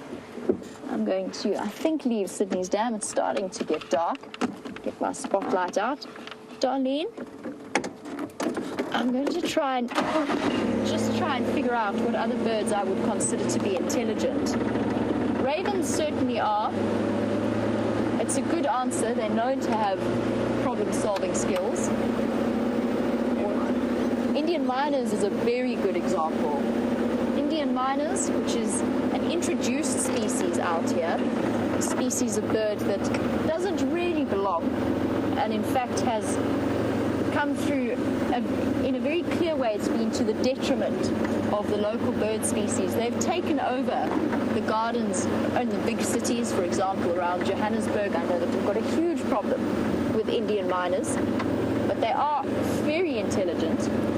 And my best story, my best example of that was when I was a child. There was a young Indian miner that had fallen into the swimming pool, and I pulled it out, and immediately the rest of the family started dive bombing and attacking me. And I promise you, for about, maybe a year is a slight exaggeration, for about 6 months after that incident, they would chase me every single time I went out into the garden. I don't know if it was because they remembered me, or if it was because I was a child, so I was an easier target, because they also used to dive bomb the dogs. But at the time, I really felt as though they had some kind of serious vendetta against me. It felt as though they knew it was me. What other birds? I think the birds of prey are relatively intelligent, but also intelligent comes in different ways. So we might have our own definition of intelligence and learning, but the fact that birds can migrate, cover the distances, remember their way back to their nest sites year after year, after traveling hundreds and hundreds of miles, is something that still to me is quite a phenomenal ability. So that in its own way, maybe not intelligent, but a highly evolved instinct that comes into play. And that's definitely one of the best examples of the bird's ability to think things through. And as we come across to the end of our sunset safari, it has been a beautiful evening, and I've enjoyed every moment, including the time spent with those peaceful elephant bulls at Arathusa. Tomorrow promises all kinds of exciting surprises. We don't know what it has in store for you, but I'm sure it will be nothing short of spectacular. A big thank you to Brent Leo Smith for his fantastic camera work. He's still doubtful. I think it's safe to say that you're not going to be resigning from your presenter position anytime soon. Not in the definite. I think you might be seeing Brent back in the presenter's seat at some point. It is, however, the quietest I've ever known Brent to be, whilst on a drive with me. It has been an interesting experience. I'm going to send you back across to James for the last few moments of the sunset safari. Have a wonderful day, ladies and gentlemen. A beautiful final scene here for us, the zebras walking silhouetted beautifully by that gorgeous orange, ginger and gold sky. Some clouds building. Again, they are not going to dump any rain on us, but they have provided us with a spectacular end to the evening. So that, of course, is a marula tree that they are standing underneath. And sadly, they have produced very little in the way of fruit, the marula trees. I'm just going to try and slightly maneuver so we can get another view of the zebra. But the marula trees, again, because of the rain, have not produced anything in the way of fruit this year. Outside of the reserves and the communities, of course, people are not so much dependent on marulas as they are. I mean, this is an important time of year because the marulas do provide an important supplement to the sort of local diet, very rich in vitamin C, which is hard to come by out here. And so it has been a difficult time, like I said at the beginning of the drive, not only for the animals, but for the people of the area as well. I'm just going to talk very quietly now. The zebras can be a little bit skittish around us, but they're very happy around us at the moment. And just listen to that quickly. Can you hear that? Beautiful last call of the night from a white-browed scrub robin.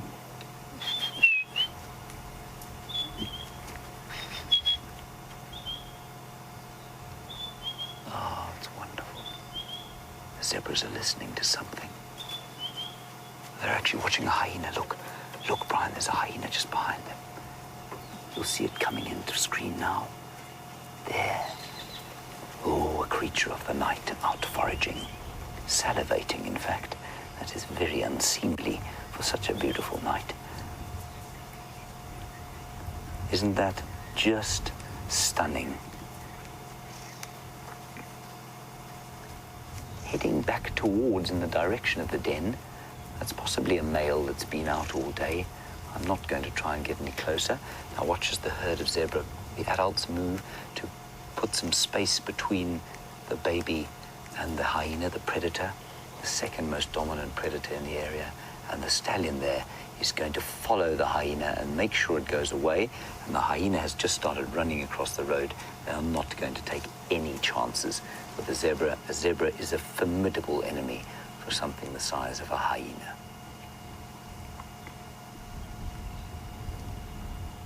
Oh, very, very stunning. Right, well, it's time for us to press on to go and enjoy our Friday night, as I hope you are all doing. Some of you will be on Saturday in Fiji, perhaps. In America, you're on Friday morning. I hope the day is a good one for you. Big thank you to all of our new viewers for your questions and comments. It's been wonderful to hear from you, and we love hearing from our new viewers and our old viewers too, but please remember to tell us where you're from. Thank you, Brian, Thank you, Jay. for your efforts. Thank you to Kirsty and Jerry in the final control. A big thank you to Brent and Jamie on the other vehicle. We will see you tomorrow morning at 05:30, bright and early. Well, it won't be that bright, but we'll see you then with happiness. See you then. Bye-bye.